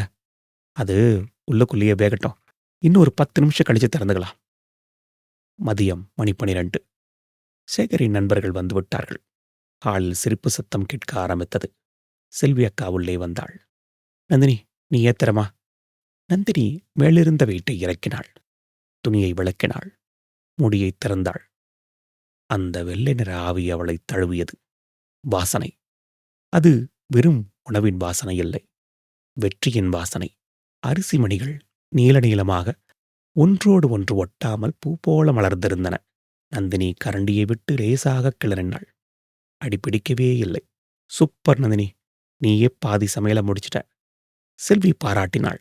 செல்விக்கு அந்த கணத்தில் தோன்றியது, இது அக்கா பண்ணதில்ல, நான் பண்ணது, ஏன் கைப்பட்டது. முருகன் இப்போது வந்து சேர்ந்திருந்தான். சேகரும் அவரது நண்பர்களும் வந்திருந்தார்கள். இலை போடப்பட்டது. சாப்பிடும்போது சேகரின் நண்பர் ஒருவர் சொன்னார், சேகர், உன் பொண்டாட்டி செய்கிற பிரியாணி என்னைக்குமே செம்ம டேஸ்ட் தான்டா. கையில என்ன மேஜிக் இருக்குன்னே தெரியல. பிரியாணி அமிர்தண்டா. நந்தினி ஓரமாக நின்று அதை கேட்டாள். முருகன் அவளை பார்த்து கண்ணடித்தான். மாலை திரும்பும்போது முருகன் கேட்டான், என்ன நந்தினி, இன்னைக்கு ரொம்ப சந்தோஷமா இருக்க போல? ஆமாங்க, இன்னைக்கு எனக்கு ஒரு டிகிரி கிடைச்ச மாதிரி இருக்கு. டிகிரியா? ஆமா, பிரியாணி சாஸ்திரத்தில் டிகிரி. நந்தினி சிரித்தாள். அடுத்த வாரம் நீங்க வீட்டில் சாப்பிடுங்க. ஆனா அக்கா வீட்டு பிரியாணி இல்ல, என் பிரியாணி. பார்த்து நந்தினி, ஓவர் கான்ஃபிடன்ஸ் உடம்புக்கு ஆகாதுமா. இது கான்ஃபிடன்ஸ் இல்லைங்க, கை பக்குவம். நந்தினி தன் கைகளை பார்த்து கொண்டாள். அந்த விரல்களில் இன்னும் பிரியாணியின் வாசனை ஒட்டி இருந்தது.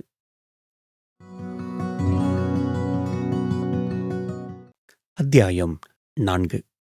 விடிந்தது. திங்கட்கிழமை காலை. நந்தினிக்கு நேற்று ஞாயிற்றுக்கிழமை நடந்த சம்பவங்களே ஓடிக்கொண்டிருந்தன. ஒவ்வொரு பொருளையும் போடும் முன் அவள் காத்திருந்த அந்த நிதானம் மனதில் நின்றது. வெங்காயம் சிவக்கும் வரை அவள் காட்டிய பொறுமை, இஞ்சி பூண்டு விழுதை போட்டதும் பச்சை வாசனை போகும் வரை அவர் கொடுத்த இடைவெளி, கறி போட்டதும் அதிலிருந்து நீர் பிரிந்து வரும் வரை காத்திருந்த நேரம், எல்லாம் ஒரு சினிமா படம் போல மனதில் ஓடியது. அவள் அவசரப்படவில்லை. சமையலை அதன் போக்கில் அனுமதித்தாள். அதுதான் ரகசியம். அதுதான் செல்வி அக்காவின் கைப்பக்குவம். முருகன் ஆட்டோ எடுத்துக்கொண்டு கிளம்பிவிட்டான். நந்தினி சமையலறைக்கு வந்தாள். அவளுடைய கண்கள் அவளுடைய கேஸ் ஸ்டவ்வை அளவெடுத்தன. 2 பர்னர்கள், ஒன்று பெரியது, இன்னொன்று சிறியது. அவள் குனிந்து கீழிருந்த பாத்திரங்களை உருட்டினாள். நான்ஸ்டிக் தவா ஒன்று இருந்தது. மெலிதான அலுமினியத் தவா. அதை எடுத்துப் பார்த்தாள். இது பத்தாது, இதுல செஞ்சா சூடு தாங்காது, தீஞ்சு போகும். அவள் மனதில் செல்வி அக்கா பயன்படுத்திய அந்த கனமான துருப்பிடித்த இரும்பு தோசைகள் நிழலாடியது. நேரடி தீயை உள்வாங்கி மென்மையான வெப்பமாக மாற்றிக் கொடுக்கும் மந்திரக்கல். அன்று மதியம் முழுக்க நந்தினி யோசனையில் இருந்தாள். மாலை முருகன் வந்தான். என்ன நந்தினி, டீ போடலையா? போடுறேங்க, ஒரு விஷயம். என்ன? நாளைக்கு எனக்கு கொஞ்சம் டைம் ஒதுக்குவீங்களா? எதுக்கு? நம்ம பழைய இரும்பு கடைக்கு போகணும். முருகன் டிவியை ஆன் செய்தான். பழைய இரும்பு கடைக்கா? எதுக்கு? வீட்டில் இருக்கிற பழைய பேப்பரை போடவா? அதுக்கு நீ ஏன் வர? நானே கொண்டு போய் போடுறேன். இல்லைங்க, போடுறதுக்காக இல்லை, வாங்கறதுக்காக. வாங்கறதுக்கா? பழைய இரும்பு கடையில் போய் என்ன வாங்க போற? எனக்கு ஒரு தோசைக்கல் வேணும், நல்ல கனமா இரும்பு கல். வீட்டில் தான் 2 தவா இருக்கே. அது தோசை சுட, இது பிரியாணி பண்ண. முருகன் அவளை விசித்திரமாக பார்த்தான். பிரியாணி செய்ய தோசைக்கல்லா? என்ன நந்தினி, புதுசு புதுசா ஏதோ சொல்ற? கேள்வி கேட்காதீங்க. அக்கா அப்படிதான் பண்ணாங்க. எனக்கும் அதே மாதிரி வேணும். முருகன் சிரித்தான். சரி, சரி. உன் இஷ்டம். நாளைக்கு மதியம் சவாரி இல்லாத நேரத்துல போலாம். சரியா? மறுநாள் மதியம் 2 மணி. ராயபுரம் மார்க்கெட்டுக்கு அருகில் இருந்த பழைய இரும்பு சாமான்கள் விற்கும் கடை. துருபிடித்த கம்பிகள், பழைய சைக்கிள் பாகங்கள், உடைந்த மோட்டார்கள் மலை போல குவிந்து கிடந்தன. கடைக்காரர் ஒரு பீடியை பற்ற வைக்க முயற்சி செய்து கொண்டிருந்தார். என்ன வேணும்? அண்ணா, பழைய இரும்பு தோசைக்கல் இருக்கா? நல்ல வெயிட்டா இருக்கணும். நந்தினி கேட்டாள். கடைக்காரர் ஒரு முளையை காட்டினார். அங்க பாருங்கம்மா, ஏதாவது கிடக்கும். நந்தினி அந்த இரும்பு குவியலுக்குள் தேடினாள். கையில் கரி ஒட்டியது. பரவாயில்லை. முருகன் மூக்கை பொத்திக் கொண்டு நின்றான். சீக்கிரம் தேடு நந்தினி, ஒரே தூசி. 10 நிமிட தேடலுக்குப் பிறகு ஒரு வட்ட வடிவமான கனமான இரும்புத் துண்டு கிடைத்தது. அது ஒரு காலத்தில் தோசைக்கல்லாக இருந்திருக்கிறது. இப்போது துருபிடித்து செதில்கள் உதிர்ந்து கிடந்தன. இது போதுமா? முருகன் சந்தேகமாக கேட்டான். நந்தினி அதை தூக்கிப் பார்த்தாள். கைக்கு அடக்கமாக நல்ல கனமாக இருந்தது. இது போதும். அண்ணா, எவ்வளவு? கடைக்காரர் அதை தராசில் போட்டார். 3 கிலோ இருந்தது. 100 ரூபா கொடுங்க. முருகன் காசு கொடுத்தான். இதை வச்சு என்ன பண்ண போறியோ? வீட்டுக்கு வந்ததும் நந்தினி அந்த துருப்பிடித்த கல்லை சிங்கில் போட்டாள். இரும்பு நாரை வைத்து தேய்க்க ஆரம்பித்தாள். சோப்பு தண்ணீர் கருப்பாக மாறியது. மீண்டும் தேய்த்தாள். மீண்டும் தேய்த்தாள். மீண்டும் மீண்டும் தேய்த்தாள். துரு போனது. கருப்பு நிறம் வந்தது. அதை காய வைத்து நல்லெண்ணெய் தடவினாள். அடுப்பில் வைத்து சூடுபடுத்தினாள். எண்ணெய் புகைந்தது. மீண்டும் துடைத்தாள். மீண்டும் எண்ணெய் தடவினாள். மீண்டும் புகைத்தாள். மீண்டும் மீண்டும் எண்ணெய் தடவினாள். இரவு முழுக்க அந்த கல் எண்ணெயில் ஊறியது. புதன்கிழமை. நந்தினிக்கு இன்றுதான் பரீட்சை. 1/2 கிலோ சிக்கன் வாங்கி வந்திருந்தாள். சீரக சம்பா அரிசி. அவள் சமையலை தொடங்கினாள். ஒவ்வொரு அசைவும் நிதானமாக இருந்தது. வெங்காயம் வதங்கும் நேரம். அவள் அவசரப்படவில்லை. அது பொன்னிறமாக மாறும் வரை காத்திருந்தாள். இஞ்சி பூண்டு விழுது, தக்காளி, மசாலாக்கள் எல்லாம் சரியான அளவில், சரியான நேரத்தில். அரிசி போட்டாள். தண்ணீர் கொதித்தது. இப்போது அந்த தருணம். அடுப்பிலிருந்த குக்கரை இறக்கினாள். பக்குவப்படுத்திய அந்த இரும்புக்கல்லை அடுப்பில் ஏற்றினாள். தீயை ஐயில் வைத்தாள். கல் சூடு ஏறியது. அதற்கு மேல் குக்கரை வைத்தாள். இப்போது தீயை சிம்மில் வைத்தாள். குக்கரின் மூடியை போட்டாள். வெயிட் போடவில்லை. டைமரை ஆன் செய்தாள். 20 நிமிடங்கள். நந்தினி ஹாலில் நடந்து கொண்டே இருந்தாள். வீடு முழுவதும் மசாலா வாசனை பரவத் தொடங்கியது. இது கருகும் வாசனை இல்லை. இது மசாலாக்களின் சங்கமம். டெங். 20 நிமிடங்கள் முடிந்தது. அடுப்பை அணைத்தாள். திறக்கவில்லை. அக்கா சொன்னது நினைவுக்கு வந்தது. 10 நிமிஷம் ஆறணும். அந்த 10 நிமிடங்கள் அவளுக்கு 10 மணி நேரமாக தெரிந்தது. சரியாக முருகனின் ஆட்டோ சத்தம் கேட்டது. உள்ளே நுழைந்தான். என்ன நந்தினி, வாசனை பலமா இருக்கு? உக்காருங்க, இப்பதான் திறக்கப் போறேன். முருகன் ஆர்வமாக சமையலறையின் வாசலில் நின்றான். நந்தினி குக்கர் மூடியை திறந்தாள். ஆவி முகத்தில் அடித்தது. புகை விலகியதும் உள்ளே தெரிந்த காட்சி. ஒவ்வொரு அரிசியும் தனித்தனியாக மசாலாவை உறிஞ்சி பளபளவென மின்னிக் கொண்டிருந்தது. நந்தினி மெதுவாக கரண்டியை விட்டு கிளறினாள். அடிபிடிக்கவில்லை. ஒரு பருக்கை கூட பாத்திரத்தில் ஒட்டாமல் பூ போல உதிர்ந்தது. வாவ்! முருகன் தன்னை அறியாமலேயே சத்தமிட்டான். கொண்டுட்டு வரேன். ஹாலில் தட்டு வைக்கப்பட்டது. நந்தினி பரிமாறினாள். முருகன் அமர்ந்தான். ஒரு மரியாதையோடு பிரியாணியை அள்ளினான். வாயில் போட்டான். கண்கள் தானாக மூடிக்கொண்டன. அவன் முகத்தில் ஒரு அமைதி பரவியது. வென்றான். விழுங்கினான். அடுத்த வாய், அடுத்த வாய். நந்தினி அவன் முகத்தை பார்த்து கொண்டிருந்தாள். சொல்லுங்க, எப்படி இருக்கு? முருகன் சாப்பிடுவதை நிறுத்திவிட்டு அவளை நிமிர்ந்து பார்த்தான். நந்தினி, இது நான் போன வாரம் அக்கா வீட்டில் சாப்பிட்ட மாதிரியே இருக்கு. சொல்லப்போனா அதை விட கொஞ்சம் ருசி அதிகமாகவே தோணுது. நிஜமாவா? சத்தியமா. கறி எவ்வளோ சாப்பிட்டா வந்திருக்கு பாரு. அரிசி கொஞ்சம் கூட குலையல. காரம் தொண்டையில் அணைக்கல. அவன் முழு தட்டையும் தாளி செய்தான். இன்னும் கொஞ்சம் போடு. நந்தினிக்கு தலைகால் புரியவில்லை. அவள் கண்களில் நீர் துளிர்த்தது. நான் ஜெயிச்சிட்டேன். அவள் தனக்கும் பரிமாறிக்கொண்டாள். சாப்பிடும்போதுதான் அவளுக்கு புரிந்தது. அந்த பொறுமையின் ருசி, அவளுடைய கைப்பக்குவம், அந்த தோசைக்கல்லின் மகிமை. சாப்பிட்டு முடித்ததும் முருகன் சொன்னான், "நந்தினி, இத நான் சாப்பிட்டா மட்டும் போதாது. என் ஃப்ரெண்ட்ஸ் இருக்கானுங்க. ஆட்டோ ஸ்டாண்ட்ல எப்பவும் என் டிஃபன் பாக்ஸ நோண்டுவானுங்க. இன்னைக்கு அவங்களுக்கு இத சாம்பிள் காட்டணும்." "இப்பவா?" "ஆமா. மிச்சம் இருக்கிறத ஒரு டப்பால போடு." "கொஞ்சம் தாங்க இருக்கு." "பரவால்ல, இருக்கிறத குடு." நந்தினி ஒரு டிஃபன் பாக்ஸில் மீதமிருந்த பிரியாணியை நிரப்பினாள். முட்டை வைத்தாள். முருகன் கிளம்பினான். "சாயங்காலம் வரேன். அவனுங்க என்ன சொல்றானுங்கன்னு சொல்றேன்."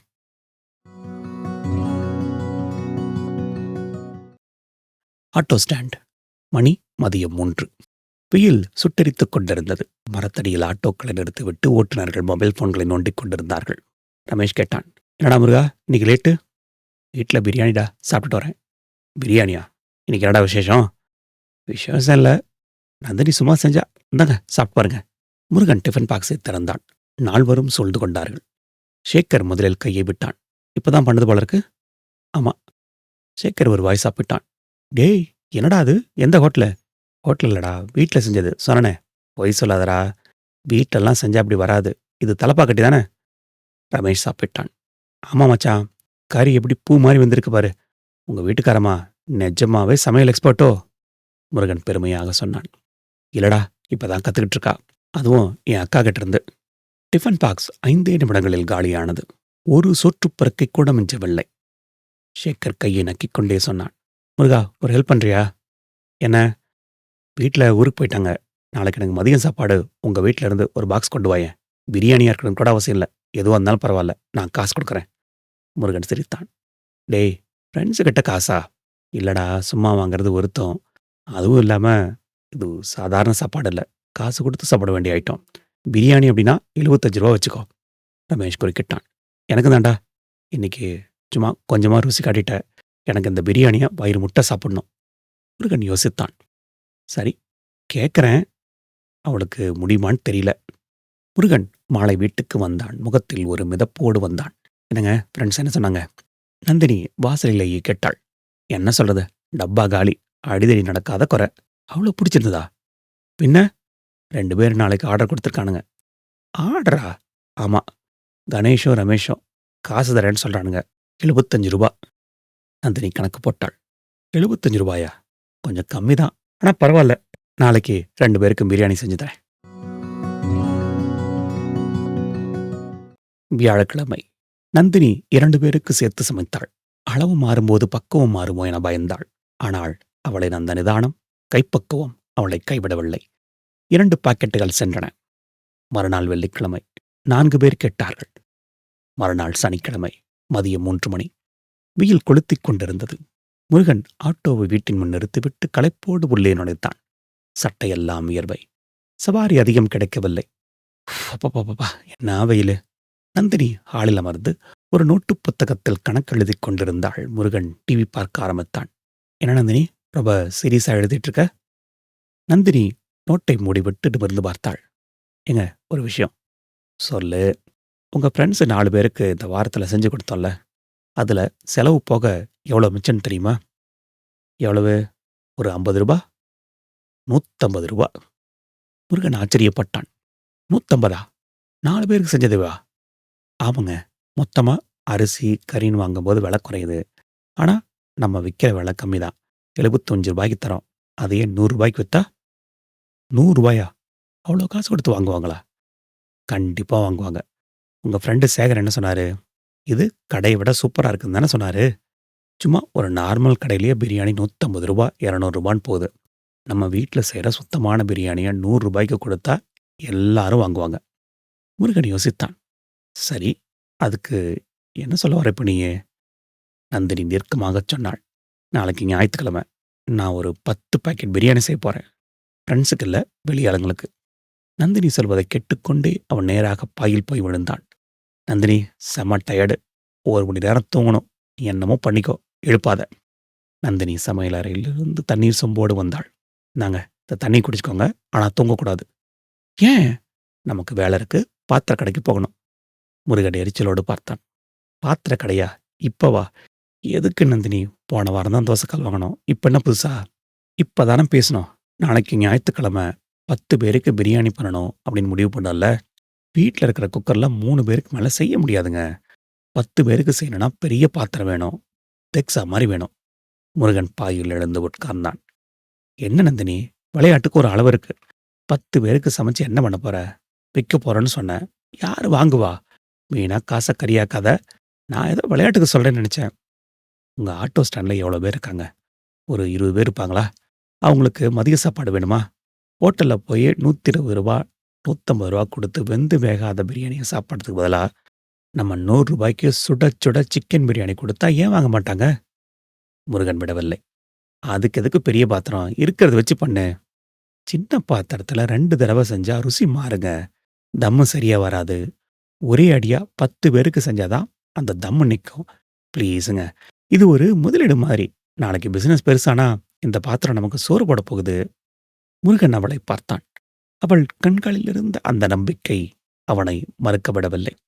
சரி, தொலைறேன். வா போலாம். ஆனா லாபம் வரலனா இந்த பாத்திரத்த பழைய பாத்திர கடையில போட்டுருவேன். மாலை 4 மணி. ராயபுரம் பாத்திரக்கடை. நந்தினி கடையில் இருந்த பெரிய அலுமினிய பாத்திரங்களை தட்டிப் பார்த்தாள். அண்ணா, இது எவ்வளோ பிடிக்கும்? இதுல 5 கிலோ அரிசி போடலாம்க்கா. 30 பேர் ஈஸியா சாப்பிடலாம். இது வேணாம். அடி கனமா இருக்கணும் பிரியாணிக்கு. கடைக்காரர் ஒரு தடிமனான அடிபாகம் எடுத்த பாத்திரத்தை காட்டினார். இது பிரியாணி தெக்ஸா. இதுல செஞ்சா அடியே பிடிக்காது. விலை ரூ. 1600. முருகன் பதறினான். 1600ங்களா? என்னங்க இது அநியாயமா இருக்கு? நந்தினி முருகனை தடுத்தாள். பரவாயில்லங்க. இது லைஃப் லாங் வரும். நீங்க குடுங்கண்ணா. முருகன் முணுமுணுத்துக் கொண்டே பணத்தை கொடுத்தான். வீட்டுக்கு வரும்போது முருகன் கேட்டான். சரி, பாத்திரம் வாங்கியாச்சு. அரிசி, கறிலாம்? நந்தினி ஒரு லிஸ்ட் வைத்திருந்தாள். நான் கணக்கு போட்டுட்டேன். 10 பேருக்கு செய்யணும்னா 1½ கிலோ அரிசி போதும். ஆனா சிக்கன் கொஞ்சம் கூட இருக்கணும். அப்பதான் கஸ்டமருக்கு பிடிக்கும். ஒரு 2 கிலோ சிக்கன் வாங்கணும். சரி, மொத்தமா எவ்வளோ ஆகும்? அரிசி ஒரு 120, சிக்கன் ஒரு 350, மசாலா, எண்ணெய், தயிர், வெங்காயம் எல்லாம் சேர்த்து ஒரு ரூ. 700 வருங்க எல்லாம் சேர்த்தா. வித்தா 10 பாக்கெட்டு. ஒரு பாக்கெட் ரூ. 100. மொத்தம் ரூ. 1000 வரும். முருகன் சிரித்தான். என்ன நந்தினி கணக்கு இது? ரூ. 100 செலவு பண்ணி ரூ. 700 சம்பாதிக்கிறதா? அப்ப நம்ம உழைப்பு, கேஸ் செலவு? நந்தினி அமைதியாகச் சொன்னாள். இது முதல் தடவைங்க. லாபம் பார்க்கக்கூடாது. கஸ்டமரை பிடிக்கணும். ஒரு தடவை நம்ம ருசி நாக்குல ஒட்டிக்கிச்சுன்னா, அடுத்த தடவை ரூ. 120, ரூ. 140 சொன்னா கூட வாங்குவாங்க. முதல்ல நம்ம பிராண்ட ரீச் பண்ணணுங்க. பிராண்டா? சரிதான் என்றான் சிரித்துக்கொண்டே. அத்தியாயம் 5. ஞாயிற்றுக்கிழமை அதிகாலை 4 மணி. நந்தினி விழித்துக் கொண்டாள். புதிய பாத்திரம். முதல் பெரிய சமையல். முருகன் இன்னும் தூங்கிக் கொண்டிருந்தான். நந்தினி அவனை எழுப்பவில்லை. சீரக சம்பா அரிசியை கழுவி ஊற வைத்தாள். சிக்கனை சுத்தம் செய்து, தயிர், இஞ்சி பூண்டு விழுது, மிளகாய் போட்டு ஊற வைத்தாள். கறி சப்புன்னு இருக்கக்கூடாது. செல்வி அக்கா சொன்னது நினைவுக்கு வந்தது. காலை 7 மணி. சமையல் தொடங்கியது. பெரிய பாத்திரம் அடுப்பில் ஏறியது. எண்ணெய், பட்டை, கிராம்பு, வெங்காயம். நந்தினிக்கு இப்போது அளவு பிரச்சனை இல்லை. பாத்திரம் பெரியதாக இருப்பதால் கைவிட்டு தாராளமாக கிளறினாள். வெங்காயம் பொன்னிறமாக வரை காத்திருந்தாள். முருகன் எழுந்து வந்திருந்தான். வாசனை அவனை எழுப்பி இருந்தது. என்ன நந்தினி, வீடு முழுக்க கமகமக்குது? உங்களிடுங்க. சரி, எழுதுனதா எழுதுனீங்க. அப்படியே கை கழுவிட்டு வாங்க. வந்து கொஞ்சம் கிளறுங்க. முருகன் கரண்டு பிடித்தான். பரவாயில்லையே, பெரிய பாத்திரங்கனால ஈஸியா தான் இருக்கு. தண்ணீர் ஊற்றினார்கள். அரிசி போட்டார்கள். இப்போது தம் போடும் நேரம். நந்தினி அந்த பழைய தோசைக்கல்லை அடியில் வைத்தாள். அதன் மேல் தயாராக இருந்த பிரியாணியை எடுத்து வைத்தாள். மேலே கனமான தட்டு. அதன் மேல் ஒரு பாத்திரத்தில் சுடுதண்ணீர். 20 நிமிஷம் டிஸ்டர்ப் பண்ணிடாதீங்க. மணி 11:30 தொட்டிருந்தது. சமையல் முடிந்திருந்தது. தம் உடைக்கும் நேரம். முருகனும் நந்தினியும் ஆவலோடு நின்றார்கள். மூடியை திறந்தார்கள். ஸ். ஆவி அடங்கியதும் பார்த்தாள். பிரியாணி முத்து முத்தாக சிக்கனோடு உறவாடிக் கொண்டிருந்தது. நந்தினி ஒரு கரண்டி எடுத்து லேசாக புரட்டினாள். அடியில் ஒரு பருக்கை கூட தீயவில்லை. சக்சஸ். சரி, இப்ப இதை என்ன பண்றது? பேக் பண்ணுங்க. பாருங்க, சில்வர் ஃபாயில் இருக்கு. எடுத்தான். அதில் 10 பாக்கெட்டுகளை நிரப்பினார்கள். ஒவ்வொன்றிலும் ஒரு அவித்த முட்டை, கொஞ்சம் வெங்காய பச்சடி. மணி 12 தொட்டிருந்தது. முருகன் கேட்டான். சரி, இதை நான் எங்க கொண்டு போய் வைக்கிறது? ஏங்க, நேத்தானே பேசணும். உங்க ஆட்டோ ஸ்டாண்ட்ல கணேஷ், ரமேஷ் இருக்காங்கல்ல, அவங்க கிட்ட சொல்லுங்க. இன்னைக்கு நம்ம வீட்ல இருந்து ஸ்பெஷல் சிக்கன் பிரியாணி வருது. கடையில வாங்காதீங்கறான்னு. இதுல வாங்கிப்பாங்க. வாங்குவானுங்க. காசு குடுப்பாங்களா? கண்டிப்பா குடுப்பாங்க. நீங்க சும்மா ஒரு வார்த்தை கேட்டு பாருங்க. முருகன் தயக்கத்தோடு 10 பாக்கெட்டுகளை எடுத்துக்கொண்டு கிளம்பினான். Auto stand. மணி 12:30. வெயில் நேரம். டிரைவர்கள் சிலர் வழக்கம் போல மொபைலில் ஷார்ட்ஸ் பார்த்துக் கொண்டிருந்தார்கள். சிலர் தூங்கிக் கொண்டிருந்தார்கள். முருகன் ஆட்டோவை நிறுத்தினான். "என்னடா முருகா, இன்னைக்கு சவாரி இல்லையோ?" "இல்லண்ணே, ஒரு சின்ன பிசினஸ். எனது வீட்ல சிக்கன் பிரியாணி செஞ்சிருந்தோம். நல்லா இருக்கு. கடை விட ருசியா இருக்கு. ரூ. 100 யாருக்காவது வேணுமா?" முதலில் அமைதி நிலவியது. கணேஷ் வந்தான். "டேய், போன வாரம் கொண்டு வந்தியே, அதே மாதிரியா?" "அதேதான். சொல்லப்போனா இன்னைக்கு அத விட சூப்பரா இருக்கும். புது பாத்திரத்துல பண்ணது." "சரி, எனக்கு ஒண்ணு குடு பாக்கலாம். இந்தா ரூ. 100 வச்சுக்கோ." கணேஷ் முதல் ஆளாக வாங்கினான். பாக்கெட்டை பிரித்தான். வாசம் அந்த இடத்தையே சுற்றியது. ஒரு வாய் சாப்பிட்டுவிட்டு கத்தினான். "ஏய், சான்ஸே இல்லடா மச்சான். எனக்கு இன்னொரு பாக்கெட் குடு. வீட்டுக்கு கொண்டு போறேன்." இதைப் பார்த்தது மற்ற டிரைவர்களுக்கு ஆர்வம் வந்தது. "தம்பி முருகா, இங்க எனக்கு ஒண்ணு குடு." "எனக்கும்." "கடையில ரூ. 140டா. இது ரூ. 100னா அதுவும் முட்டையோட தர. கறி வேற நெறைய இருக்கு போல இருக்கே." 5 நிமிடத்தில் 9 பாக்கெட்டுகள் விட்டுத் தீர்ந்து விட்டன. முருகன் கையில் ரூ. 900. கடைசியில் ஒரு பாக்கெட். முருகன் அதைத் தானே சாப்பிட முடிவு செய்தான். "கணேஷ், மிச்சம் ஒண்ணு இருக்கு. நான் சாப்பிட போறேன்." நடுவே இன்னொரு டிரைவர் புகுந்தார். "டேய், அத எனக்கு குடுத்துட்றா. இன்னைக்கு நைட்டுக்கு வச்சுக்கிறேன். பொண்டாட்டி ஊர்ல இல்ல." முருகன் சிரித்துக்கொண்டே, "சரி வச்சுக்கோங்க" என அவர் கையில் கொடுத்தான். 10 பாக்கெட்டும் காலி. முருகன் வீட்டிற்கு வந்தான். கையில் ரூ. 1000. நந்தினி வாசலில் காத்திருந்தாள். "என்னங்க, வித்தாச்சா?" முருகன் பணத்தை அவள் கையில் வைத்தான். "வித்தாச்சான்னு கேட்காத. புடுங்கிட்டு போறானுங்க. இன்னும் கூட வித்திருக்கோம்." நந்தினி பணத்தை எண்ணினாள். முழுதாக ரூ. 1000. செலவு 700, வரவு 1000, லாபம் 300. அவள் முகத்தில் ரூ. 1,00,00,000 லாபம் வந்த சந்தோஷம். "பாத்தீங்கல்ல, நான் சொன்னேன்ல. சரி, மறுபடியும் அடுத்து எப்ப பிரியாணி பண்ண போற?" புன்னகையோடு கேட்டான். "இப்போதைக்கு ஞாயிற்றுக்கிழமை மட்டும் பண்ணலாங்க. ஆனா அடுத்த வாரம் 10 இல்ல 25 பாக்கெட் பண்ணலாம்." அடுத்த 2 வாரங்கள் நந்தினியின் சமையலறை பரபரப்பாக இயங்கியது. முதல் வாரம் 25 பாக்கெட்டுகள். அனைத்தும் ஆட்டோ ஸ்டாண்டிலேயே விட்டுத் தீர்ந்தன. அடுத்த வாரம் அந்த எண்ணிக்கை 30ஐ தொட்டது. முருகன் ஆட்டோ ஸ்டாண்டை தாண்டி பக்கத்து தெருவில் உள்ள சில கடைகளுக்கு சப்ளை செய்தான். நந்தினிக்கு இப்போது தன்னம்பிக்கை வந்திருந்தது. ஆனால் வேலை பளுவும் கூடியிருந்தது. தனியாக அத்தனை வெங்காயத்தையும் முறித்து மசாலா அரைத்து சமைப்பது இடுப்பை உடைத்தது. அதனால் பக்கத்து தெருவில் வசிக்கும் சுமதி என்ற பெண்ணை உதவிக்கு அழைத்தனர். சுமதி கணவனை இழந்தவர். வீட்டு வேலைகளை செய்து வாழ்பவர். "ஞாயிற்றுக்கிழமை அன்னைக்கு மட்டும் வந்து காய்கறி வெட்டி கொடுங்கக்கா. ரூ. 300 சம்பளம் தரேன்." கேட்டது சுமதி மகிழ்ச்சியோடு ஒப்புக்கொண்டாள். இப்போது நந்தினியின் சமையலறை ஒரு சிறு குழுவாக மாறியிருந்தது. இந்த வாரம் ஆர்டர் எண்ணிக்கை 40ஐ தொட்டிருந்தது. ஆட்டோ ஸ்டாண்ட் நண்பர்கள் மட்டுமல்லாமல் அவர்கள் மூலமாக வெளியாட்களும் கேட்க ஆரம்பித்திருந்தார்கள். சனிக்கிழமை மாலை நந்தினி ஹாலில் வந்து சுமதியோடு சேர்ந்து வெங்காயம் முறித்துக் கொண்டிருந்தாள். நாளை ஞாயிற்றுக்கிழமை 40 பேருக்கு சமைப்பதற்கான மும்முரத்தில் இருந்தாள். சுமதி, "என்னம்மா, போன வாரத்தை விட இந்த வாரம் மூட்டை பெருசா இருக்கு?" என்று சிரித்துக்கொண்டே கேட்டுக்கொண்டிருந்தாள். நந்தினி பதிலளிக்கும் முன் வாசலில் ஒரு ஸ்கூட்டர் நிற்கும் சத்தம் கேட்டது. நந்தினி எட்டிப் பார்த்தாள். வீட்டு உரிமையாளர் சிவராமன் சார். நந்தினி பதட்டத்தோடு எழுந்து வெளியே வந்தாள். கையில் இருந்த வெங்காயத்தோலை தட்டிவிட்டான். "வாங்க சார், உள்ள வாங்க." சிவராமன் வெளியேயே நின்றிருந்தார். கேட் அருகே. "முருகன் இல்லையாம்மா?" "இல்ல சார், சவாரிக்கு போயிருக்காரு.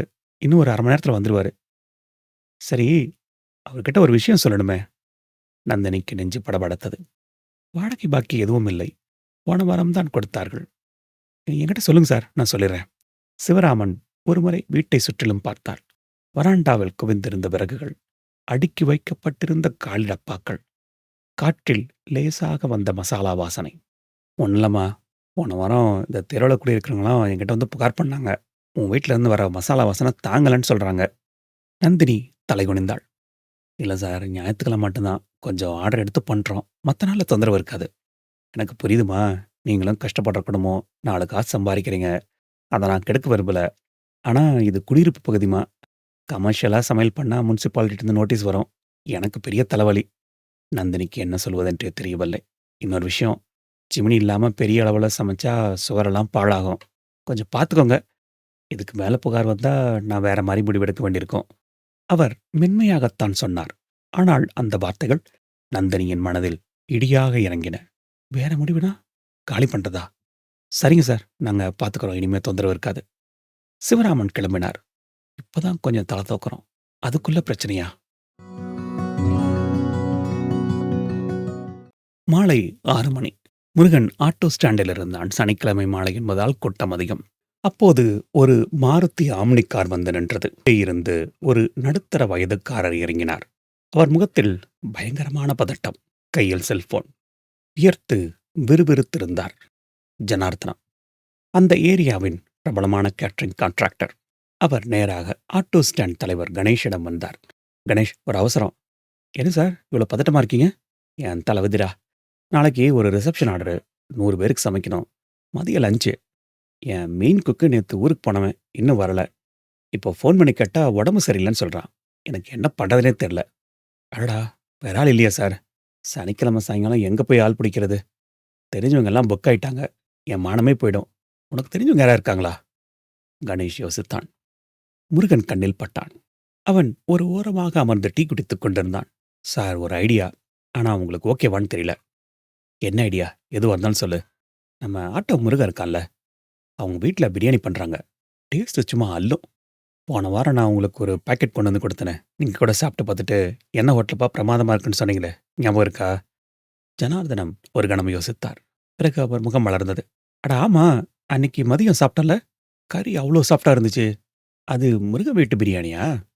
ஆமா சார். அங்க வீட்டம்மா தான் சமைக்கிறாங்க. சுத்தமான வீட்டு முறை. வேணும்னா அவங்ககிட்ட கேட்டு பார்க்கலாம். ஜனார்தனம் தலையாட்டினார். அந்த ருசி அவருக்கு நம்பிக்கையை கொடுத்தது. வீட்டு சமையல்லாம் நம்பலாம் கணேஷ். ஆனா 100 பேருக்கு பண்ணுவாங்களான்னு தெரியலையே. சரி, கூப்பிடு அவன. முருகா, கொஞ்சம் வாடாங்க. முருகன் ஓடி வந்தான். என்ன கணேஷ்? ஜனார்தனன் சாருக்கு ஒரு ஹெல்ப் வேணும். நாளைக்கு 100 பேருக்கு பிரியாணி செய்யணுமா? அவங்க குக் வரலையாம். உங்க வீட்டம்மா செய்வாங்களா?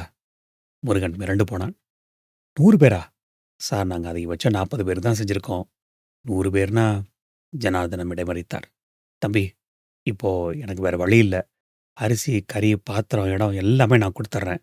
என் கிச்சன்ல வந்து சமைச்சா மட்டும் போதும். கூலி எவ்வளோ கேட்டாலும் குடுக்குறேன். செய்ய முடியுமா? முருகன் யோசித்தான். இது பெரிய வாய்ப்பு. ஆனால் நந்தினி சம்மதிப்பாளா? சார், நான் வீட்ல கேட்டு சொல்றேன். இப்பவே ஃபோன் போடுப்பா. முருகன் நந்தினிக்கு ஃபோன் செய்தான். நந்தினி அப்போதுதான் சிவராமன் சார் சொன்னதை நினைத்து பதட்டத்தில் இருந்தாள். ஃபோன் அடித்தது. ஹலோ நந்தினி. சொல்லுங்க. ஒரு விஷயம். ஜனார்த்தன சார்ன்னு ஒரு பெரிய கான்ட்ராக்டரு. அவரோட ஆர்டர் நாளைக்கு. ஒரு 100 பேருக்கு சமைக்கணும். சமைக்க ஆள் இல்லையாம். நீ வந்து சமைச்சு தர முடியுமான்னு கேட்குறாரு. நந்தினிக்கு தூக்கி வாரி போட்டது. எது? 100 பேரா? ஐயோ வேணாங்க. ஏன் நந்தினி? நல்ல சான்ஸு. இல்லைங்க, எனக்கு பயமா இருக்கு. 40 பேருக்கு செய்றதே கஷ்டம். அதுவும் வேற இடத்துல போயி பெரிய அடுப்புல என்னால முடியாதுங்க. சொதப்பிட்டா அசிங்கமா போயிரும். ப்ளீஸ் வேணாங்க. அவள் குரலில் இருந்த நடுக்கம் முருகனுக்கு புரிந்தது. சரி நந்தினி, நான் சொல்லிர்றேன். முருகன் ஃபோனை வைத்தான். சார், அவ பயப்படுறா. 100 பேர்னா மலைப்பாருக்கு தான் வேணான்றா. ஜனார்தனன் தலையில் கை வைத்தார். சரிப்பா, என் நேரம். காரை நோக்கி நடந்தார். பிறகு ஒரு கணம் நின்று திரும்பி வந்தார். ஒரு விசிட்டிங் கார்டை எடுத்து முருகன் கையில் கொடுத்தார். தம்பி, நான் இன்னும் ஒரு 1 மணி நேரத்துக்கு இந்த ஏரியால தான் இருப்பேன். வேற ஆள் கிடைக்குதான்னு பார்க்க போறேன். ஒருவேளை உன் மனைவிக்கு மனசு மாறுச்சுன்னா என்ன கூப்பிடு. 100 பேருக்கு சமைக்கிறது ஒன்றும் பெரிய விஷயம் இல்லப்பா. பயம்தான் எதிரி. யோசிச்சு பார்க்க சொல்லு. அவர் காரில் ஏறி பறந்தார். முருகன் அந்த கார்டை பார்த்தான். Sri Annapoorna catering services. அவன் மனதிற்குள் ஒரு எண்ணம் ஓடியது. நந்தினி பயப்படுறா. ஆனா இது அவளுக்கு ஒரு பெரிய பிரேக்கு. இதை விட்டா இனிமே இப்படி ஒரு சான்ஸ் கிடைக்குமா? மறுபடியும் நந்தினிக்கு ஃபோன் பண்ணலாமா? வேணாம், நேர்ல போய் பேசலாம். முருகன் ஆட்டோவை எடுத்துக்கொண்டு வீட்டுக்கு விரைந்தான். வீட்டிற்கு வந்தபோது நந்தினி இன்னும் பதட்டத்திலேயே இருந்தாள். முகத்தை கவனித்தான். புரிந்தது. என்ன நந்தினி, என்னாச்சு? ஓனர் வந்திருந்தாருங்க. நந்தினி நடந்ததைச் சொன்னாள். இனி வீட்டில் சமைக்கக்கூடாதுன்னு சொல்லிட்டாரு. காலி பண்ண சொல்ல போறாரோ அப்படின்னு எனக்கு பயமா இருக்குங்க. முருகன் பெருமூச்சு விட்டான். ஒரு பக்கம் வாய்ப்பு, இன்னொரு பக்கம் பிரச்சனை. நந்தினி, ஓனர் சொல்றதுல தப்பில்ல. இது குடியிருப்பு பகுதி. சொல்லிக்கொண்டே அவன் அந்த விசிட்டிங் கார்டை காட்டினான். ஜனார்தன சார், அவரோட இடத்துல போய் சமைக்கலாம். இந்த வீட்டுக்கு எந்த பிரச்சனையும் வராது. புகையும் வராது. ஓனரும் திட்டமாட்டாரு. இதுல நமக்கு 3000 ரூபாய் கிடைக்கும். நந்தினி கண்களை துடைத்தாள். ஆனா 100 பேருங்க. அளவு தப்பா போச்சுன்னா, உப்பு கூடி போச்சுன்னா? அவளோட மானம் போயிடும். நம்ம பேரையும் கெடுத்துரும். முருகன் அவள் கையை பிடித்தான். நீ தனியா செய்ய வேணாம். உனக்கு ஒரு குரு இருக்காங்கல்ல. யாரு? செல்வி அக்கா. நந்தினி நிமிர்ந்து பார்த்தாள். அக்கா கிட்ட கேளு. அவங்க கூட வந்தா உனக்கு தைரியமா இருக்கும் இல்லையா? நந்தினியின் முகத்தில் ஒரு ஒளி வந்தது. செல்வி அக்கா கூட இருந்தால் 100 பேர் என்ன, 1000 பேருக்கு கூட சமைக்கலாம். இப்பவே ஃபோன் பண்ணு. நந்தினி நடுங்கும் கைகளோடு செல்வி அக்காவுக்கு ஃபோன் போட்டாள். ஹலோ அக்கா. அத்தியாயம் 7. ஹலோ அக்கா, நான் நந்தினி பேசுறேன். சொல்லுமா நந்தினி, என்ன இந்த நேரத்துல குரலையே ஒரு மாதிரி இருக்கு? நந்தினி விஷயத்தைச் சொன்னாள். ஜனார்தனம் சாரிடம் ஆர்டர், 100 பேர் சமையல், தன் பயம், முருகனின் ஐடியா, எல்லாவற்றையும் ஒரே மூச்சில் கொட்டினாள். மறுமுனையில் ஒரு நிமிடம் அமைதி. அக்கா, லைன்ல இருக்கீங்களா? இருக்கம்மா. 100 பேர்னா சும்மா இல்ல. அதுவும் கல்யாண வீட்டு சமையல். ஒரு பிடி உப்பு கொண்டா கூட பேச்சு வந்துடும். நந்தினியின் நம்பிக்கை சரிந்தது. அப்போ வேணாமாக்கா? நான் வேணான்னு சொல்லலையே. ஆனா உன்னால தனியா முடியாது. நான் வரேன். நம்ம 2 பேரும் சேர்ந்து பண்ணலாம். என்ன சொல்ற? நந்தினிக்கு உயிரே வந்தது போல் இருந்தது. கேட்கும் முன்பே செல்வி அக்கா வருகிறேன் என்று சொன்னது 1000 யானை பலம் வந்தது போல இருந்தது. நிஜமாவாக்கா? நீங்க வருவீங்களா? பின்ன என் தம்பிக்கும் மருமகளுக்கும் ஒரு வாய்ப்பு வரும்போது நான் சும்மா இருப்பேனா? ஆனா ஒரு கண்டிஷன். என்னக்கா? சமையல் முழுக்க என் பொறுப்பு இல்ல. நான் கூட நிப்பேன். அளவு சொல்வேன். ஆனா கரண்டி பிடிக்கிறது நீதான். இது உனக்கான பரீட்சை. நான் சும்மா சூப்பர்விஷன் மட்டும் தான் பண்ணுவேன். போதும்க்கா. நீங்க பக்கத்துல நின்னாலே போதும். நந்தினி போனை வைத்துவிட்டு முருகனை பார்த்தாள். அவள் கண்களில் இருந்த பயம் போய் ஒரு புது ஒளி தெரிந்தது. அக்கா வரேன்னு சொல்லிட்டாங்க. ஜனார்தன சாருக்கு ஃபோன் பண்ணுங்க. முருகன் உடனே ஜனார்தனன் நம்பரை டயல் செய்தான். ஹலோ சார், நான் ஆட்டோ முருகன். சொல்லுப்பா. வேற ஆள் பார்க்க வேணாம் சார். நாங்க வரோம். என் மனைவியும் என் அக்காவும் வராங்க. நீங்க பயப்படாம இருங்க. ஜனார்தனன் பெருமூச்சு விட்டார். நன்றிப்பா. நாளைக்கு காலையில 6 மணிக்கு என் கிச்சனுக்கு வந்துருங்க. அண்ணா நகர்ல 6வது அவென்யூ. அட்ரஸ் அனுப்புறேன். ஞாயிற்றுக்கிழமை அதிகாலை 5 மணி. முருகன் ஆட்டோ காசிமேடு நோக்கி சென்று கொண்டிருந்தது. செல்வி அக்காவை ஏற்றிக்கொண்டு அண்ணா நகர் செல்ல வேண்டும். நந்தினி பின் சீட்டில் அமர்ந்திருந்தாள். அவள் மடியில் ஒரு பை. அதில் அவளுடைய நந்தினி ஸ்பெஷல் மசாலா டப்பா. ஏங்க, அந்த ஜனார்தன சார் கிச்சன் எப்படி இருக்கும்? பெரிய இடமா இருக்கும் நந்தினி. நீ மலைச்சு போயிடாத. அடுப்பு பெருசா இருந்தா என்ன, சிறுசா இருந்தா என்ன? தீ ஒண்ணுதானே. செல்வி அக்காவின் வீடு வந்தது. தயாராக இருந்தார். வண்டியில் ஏறிக்கொண்டாள். அவள் முகத்தில் அப்படி ஒரு கம்பீரம். நந்தினி முகத்தை பார்த்தாள். பயப்படுறியா? கொஞ்சக்கா. பயப்படாத. பிரியாணிக்கு பயம் ஆகாது. தைரியமா இருக்கணும். அண்ணா நகரின் கொடுக்கப்பட்ட விலாசத்திற்கு வந்து சேர்ந்தார்கள். மணி 6 நெருங்கிக் கொண்டிருந்தது. ஸ்ரீ அன்னபூர்ணா கேட்டரிங் சமையல் கூடம். அது ஒரு பெரிய ஹால் போல இருந்தது. வரிசையாக பெரிய பெரிய பித்தளை அண்டாக்கள், கேஸ் சிலிண்டர்கள் மனித உயரத்திற்கு இருந்தன. காய்கறி வெட்ட தனி மேஜை. ஜனார்தனன் வரவேற்றார். வாங்கம்மா, இதான் இடம். அரிசி, சிக்கன், வெங்காயம் எல்லாம் ரெடியா இருக்கு. உங்க தேவைக்கு எடுத்துக்கங்க. எனக்கு மதியம் 12 மணிக்கு சமையல் ரெடியா இருக்கணும். 1 மணிக்கு ரிசப்ஷன். செல்வி அக்கா ஒரு ரவுண்ட் வந்தார். பாத்திரங்களை தட்டி பார்த்தார். நந்தினி, இந்த 20 கிலோ அண்டாவை எடு. இதுதான் 100 பேருக்கு சமைக்கிறதுக்கு கரெக்டா இருக்கும். வேலை தொடங்கியது. நந்தினிக்கு கையும் ஓடவில்லை, காலும் ஓடவில்லை. செல்வி அக்கா ஒரு இராணுவ தளபதி போல கட்டளையிட்டாள். வெங்காயத்தை நிலமா விட்டு. இஞ்சி பூண்டு அரைக்கும் போது தண்ணி ஊத்தாத. எண்ணெய் இன்னும் கொஞ்சம் ஊத்து. நந்தினி செயல்பட்டாள். செல்வி அக்கா வழி நடத்தினார். காலை மணி 8. வெங்காயம் வதங்கிக் கொண்டிருந்தது. அந்த பெரிய கரண்டியை பிடித்து கிளறுவதற்கு நந்தினிக்கு கஷ்டமாக இருந்தது. கை வலித்தது. வலிக்குதா? செல்வி அக்கா கேட்டார். பரவாயில்லக்கா. வலிக்கட்டும். அந்த வலிதான் ருசியா மாறும். விடாம கிளறு. மணி 10. அரிசி போடும் நேரம். ஜனார்தனன் அவ்வப்போது எட்டி பார்த்தார். அவருக்கு உள்ளுக்குள் லேசாக உதறல் இருந்தது. புது ஆளுங்க என்ன பண்ண போறாங்களோ? அம்மா, உப்பு சரியா இருக்கான்னு பார்த்துக்கங்கம்மா. அப்புறம் ஒன்றும் பண்ண முடியாது என்றார். செல்வி அக்கா நந்தினியை பார்த்தாள். நந்தினி, நீயே பாரு. நந்தினி ஒரு சிறிய கரண்டியில் நீரை எடுத்து ருசி பார்த்தாள். கொஞ்சம் கரிக்கணும். இன்னொரு கைப்பு போடலாம். அவள் தைரியமாக உப்பை அள்ளி போட்டாள். ஜனார்தனன் பதறிப்போனார். என்னம்மா, பார்த்து போடு. பயப்படாதீங்க சார், கரெக்டா இருக்கும். நந்தினி தன்னம்பிக்கையோடு சொன்னாள். மணி 11. தம் போடும் நேரம். இங்கே தோசைக்கல் டெக்னிக் வேலைக்காகாது. பாத்திரம் மிகப்பெரியது. செல்வி அக்கா சொன்னாள். மேல நெருப்பு போடணும். கரித்துண்டு இருக்கான்னு கேளு. முருகன் ஓடிச் சென்று கரித்துண்டுகளை கொண்டு வந்தான். அண்டாவின் முடியின் மேல் தணல் போடப்பட்டது. கீழிருந்து ஒரு மெல்லிய தீ, மேலிருந்து தணல் சூடு. இதுதான் ஒரிஜினல் டம். மணி 11:35. ஜனார்தனன் வந்தார். கூடவே சர்வர்கள் பாத்திரங்களோடு நின்றார்கள்.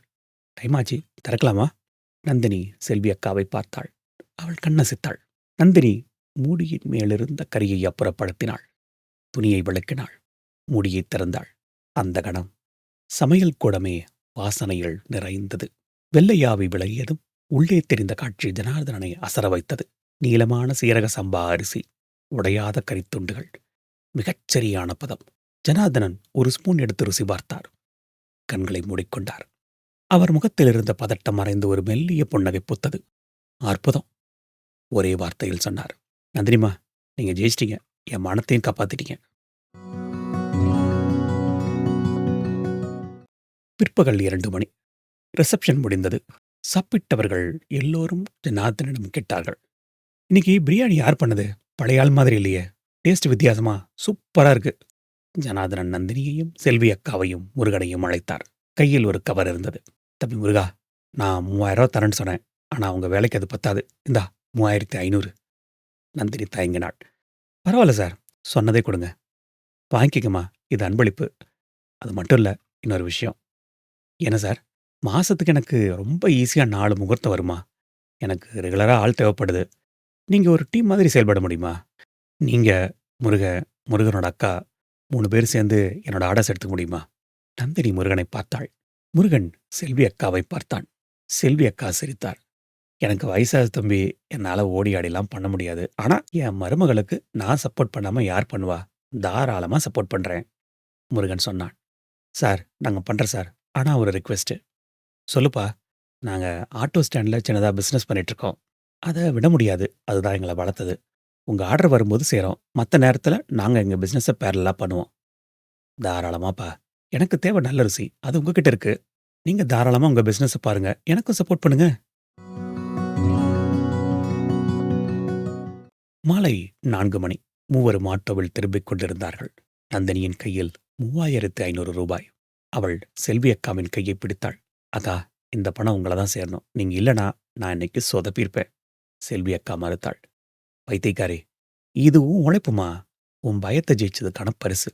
ஆமா, இத வச்சு என்ன பண்ண போற?" நந்தினி முருகனை பார்த்தாள். "முதல்ல ஒரு பெரிய கிச்சன் பார்க்கணும். அப்பதான் நம்ம இன்னும் பெரிய அளவுல செய்ய முடியும்." முருகன் சிரித்தான். "அது மட்டும் இல்ல நந்தினி, அடுத்த வாரம் நம்ம ஆட்டோல புது போர்டு வைக்கணும்." "என்னன்னு?"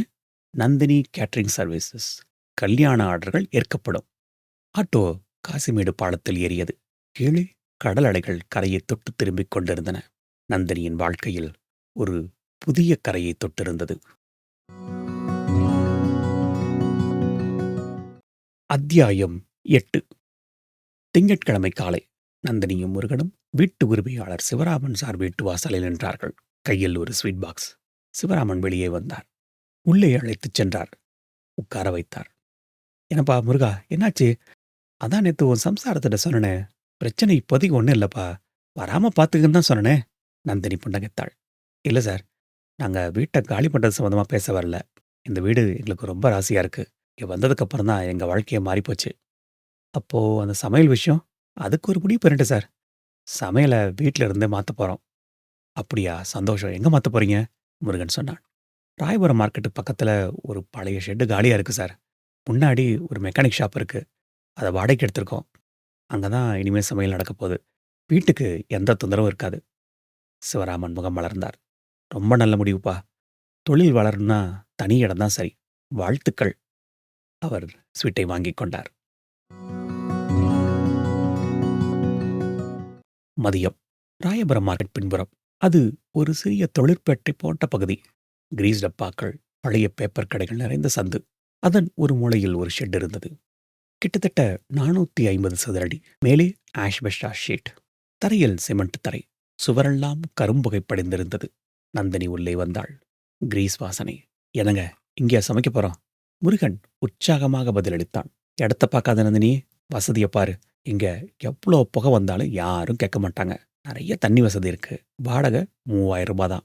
நாம சுத்தம் பண்ணி கொஞ்சம் கிளீன் பண்ணா இது சூப்பர் கிச்சன் ஆயிடும்." நந்தினி யோசித்தாள். உண்மைதான்.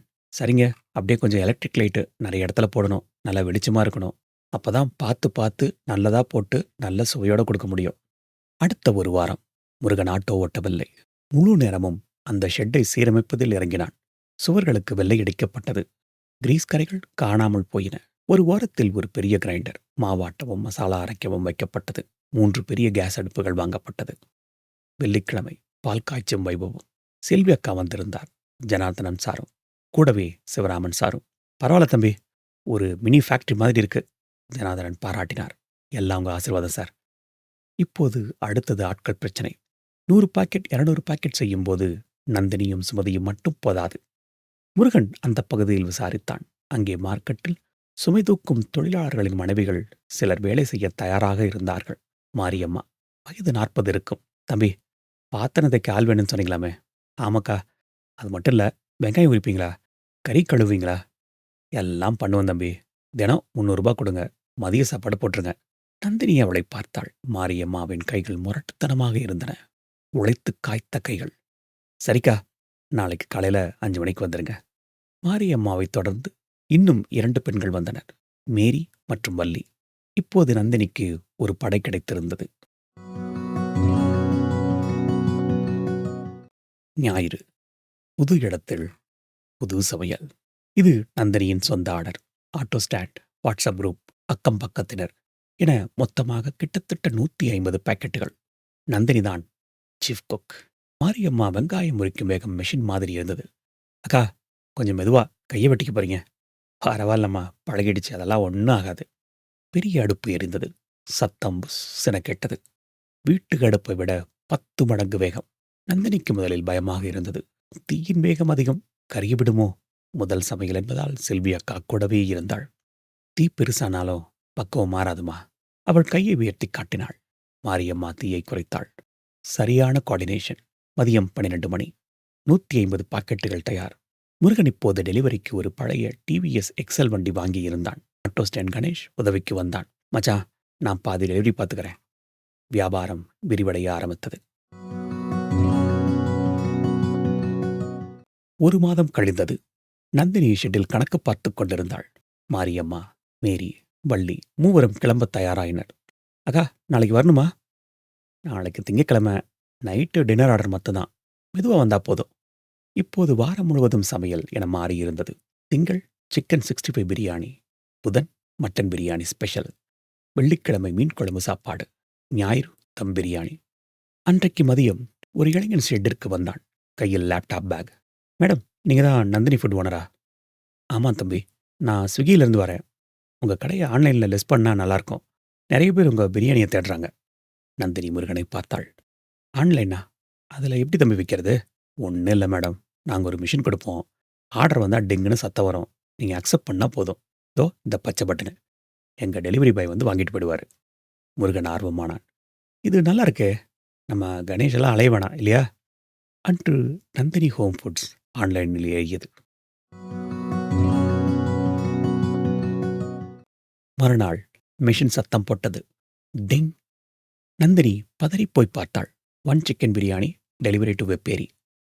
இங்கிருந்து 5 கிலோமீட்டர். நந்தினியின் பிரியாணி இப்போது அவளது தெருவைத் தாண்டி பயணிக்கத் தொடங்கியிருந்தது. நந்தினி அந்த ஷெட்டின் வாசலில் நின்றாள். மேலே ஒரு போர்டு மாட்டப்பட்டிருந்தது. நந்தினியின் கைப்பக்குவம். கீழே சிறிய எழுத்தில் சின்ஸ் 2025. அவள் முருகனை பார்த்தாள். அவன் மாரியம்மாவிடம் அடுத்த நாள் ஆர்டர் பற்றி கட்டிக்கொண்டிருந்தான். அவள் வயிற்றை தொட்டு பார்த்து கொண்டாள். ஒரு புதிய உயிர் உள்ளே வளர்ந்து கொண்டிருந்தது. அத்தியாயம் 9. 1 வருடம் ஓடியிருந்தது. ஆனால் நந்தினிக்கு அது 10 வருடங்கள் போல் தோன்றியது. அந்த பழைய இரும்பு ஷெட் இப்போது பழையதாகத் தெரியவில்லை. வாசலில் டைல்ஸ் பதிக்கப்பட்டிருந்தது. புகை வெளியேற பெரிய குழாய்கள் பதிக்கப்பட்டிருந்தன. மாலை 3 மணி. ஷெட் பரபரப்பாக இயங்கிக் கொண்டிருந்தது. மாரியம்மா இப்போது உதவியாளர் இல்லை, கிச்சன் மேனேஜர். ஏ வள்ளி, வெங்காயம் வதங்கிருச்சான்னு பாரு. இஞ்சி பூண்டு போடு. மேரி, அந்த பார்சல் டப்பாவை எடுத்து வையே. நந்தினி ஒரு நாற்காலியில் அமர்ந்திருந்தாள். அவள் மடியில் 6 மாத கைக்குழந்தை வசுந்தரா. செல்வி அக்காவின் செலக்ஷன். நந்தினி குழந்தையை தொட்டிலில் போட்டாள். மாரிமா, இன்னைக்கு எவ்வளோ ஆர்டரு? ஆன்லைனில் 40 மேடம். ஆட்டோ ஸ்டாண்டில் 30. ஜனார்தனன் சார் ஒரு 50 பாக்கெட் கேட்டிருக்காரு. மொத்தம் 120 பாக்கெட்டுகள். ஒரு சாதாரண திங்கட்கிழமைக்கு இது பெரிய எண்ணிக்கை. முருகன் உள்ளே நுழைந்தான். தோற்றம் மாறியிருந்தது. நல்ல காட்டன் சட்டை, ஜீன்ஸ் பேண்ட், கையில் ஸ்மார்ட் வாட்ச். நந்தினி, வண்டி ரெடி. இன்னைக்கு எங்கே போக போகிறோம் ஞாபகம் இருக்கா? யூனியன் மீட்டிங் தானே? சும்மா மீட்டிங் இல்ல. வருடாந்திர விழா. கலெக்டர் வராரு. பெரிய கூட்டம் இருக்கும். ஷெட்டில் மாரியம்மாவிடம் பொறுப்புகளை ஒப்படைத்தார்கள். அக்கா, இன்னைக்கு ஞாயித்துக்கிழமை 150 பாக்கெட் ஆர்டர் இருக்கு. நீங்க பார்த்துக்கோங்க. நான் ஃபோன்ல லைன்லயே இருப்பேன். தேவைப்பட்டா கூப்பிடுங்க. கவலைப்படாதீங்கக்கா. ஒரு வருஷமா உங்க கூட இருக்கேன். எனக்கு தெரியாதா? நீங்க போயிட்டு வாங்க. இருவரும் காரில் ஏற ராயபுரம் ஆட்டோ ஸ்டாண்ட் மைதானத்திற்கு சென்றார்கள். மைதானம் விழாக்கோலம் பூண்டிருந்தது. தோரணங்கள், ஒலிபெருக்கிகள், நூற்றுக்கணக்கான ஆட்டோ டிரைவர்கள் குடும்பத்தோடு வந்திருந்தார்கள். முருகன் காரை நிறுத்தினான். பழைய ஆட்டோ நண்பர்கள் ஓடி வந்தார்கள். வாடா முருகா, எவ்வளோ பெரிய ஆளாயிட்ட, கார்ல வர. கணேஷ் கிண்டல் அடித்தான். சும்மா இருடா, எல்லாம் நம்ம உழைப்பு. நீ இல்லாம இவ்வளவு தூரம் வளர்ந்திருக்க முடியுமா? மேடையில் யூனியன் தலைவர் மைக்கை பிடித்தார். இன்னைக்கு நம்ம வருடாந்திர விழாவுக்கு சிறப்பு விருந்தினர் யாருன்னு தெரியும். ஆனா இன்னொரு முக்கியமான விஷயம் இருக்கு. கூட்டத்தை பார்த்தார். நம்ம ஆட்டோ டிரைவர் குடும்பத்தில் இருந்த ஒருத்தர் இன்னைக்கு இந்த ஊரே பேசுற அளவுக்கு ஒரு தொழிலை வளர்த்திருக்காரு. அவங்க தான் நம்ம விழாவுக்கான இரவு உணவையும் ஸ்பான்சர் பண்ணியிருக்காங்க. கூட்டம் அமைதியாக இருந்தது. தலைவர் அழைத்தார். திருமதி நந்தினி முருகன், மேடைக்கு வாங்க. நந்தினிக்கு தூக்கி வாரி போட்டது. ஏங்க, என்ன கூப்பிடுறாங்க. வா நந்தினி, இது உனக்கான மேடை. முருகன் அவளை அழைத்துச் சென்றான். நந்தினி கையில் குழந்தையுடன் தயக்கத்தோடு மேடை ஏறினாள். தலைவர் கணேஷ் மைக் முன்னால் பேசினான். ஒரு காலத்துல நம்ம ஸ்டாண்ட்ல டிஃபன் பாக்ஸ்க்காக சண்டை போடுவோம். இன்னைக்கு அந்த டிஃபன் பாக்ஸ் ஒரு பெரிய பிசினஸா மாறி இருக்கு. நந்தினி ஹோம் ஃபுட்ஸ் இன்னைக்கு ஆன்லைன்ல பெரிய பேரு. ஆனா அவங்க வேற மறக்கல.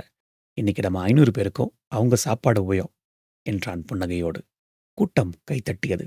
விசில் சத்தம் பின்னை பிளந்தது. கணேஷ் நந்தினிக்கு ஒரு பொன்னாடை பொருத்தினான். நீங்க பேசுங்கம்மா. நந்தினி மைக்கை பிடித்தாள். கைகள் லேசாக நடுங்கியது. எல்லாருக்கும் வணக்கம். நான் பெருசா படிக்கல. எனக்கு தெரிஞ்சதெல்லாம் சமையல் மட்டும்தான். ஆனா அந்த சமையலுக்கு ஒரு மரியாதை இருக்குன்னு எனக்கு கத்துக் கொடுத்தது இந்த ஆட்டோ ஸ்டாண்டு தான். நீங்க சாப்பிட்டுட்டு நல்லா இருக்குன்னு சொன்ன அந்த ஒரு வார்த்தை தான் என்னை இங்க கொண்டு வந்திருக்கு. அவள் முருகனை பார்த்தாள். என் கணவர் என் மேல வச்சிருந்த நம்பிக்கை என்னோட பெரிய மூலதனம். எல்லாத்துக்கும் மேல செல்வி அக்கா. கூட்டத்தில் இருந்த பெண்கள் கைத்தட்டினார்கள். அது வெறும் பாராட்டு இல்லை, உத்வேகம். விழா முடிந்ததும் எல்லோரும் சாப்பிட்டார்கள்.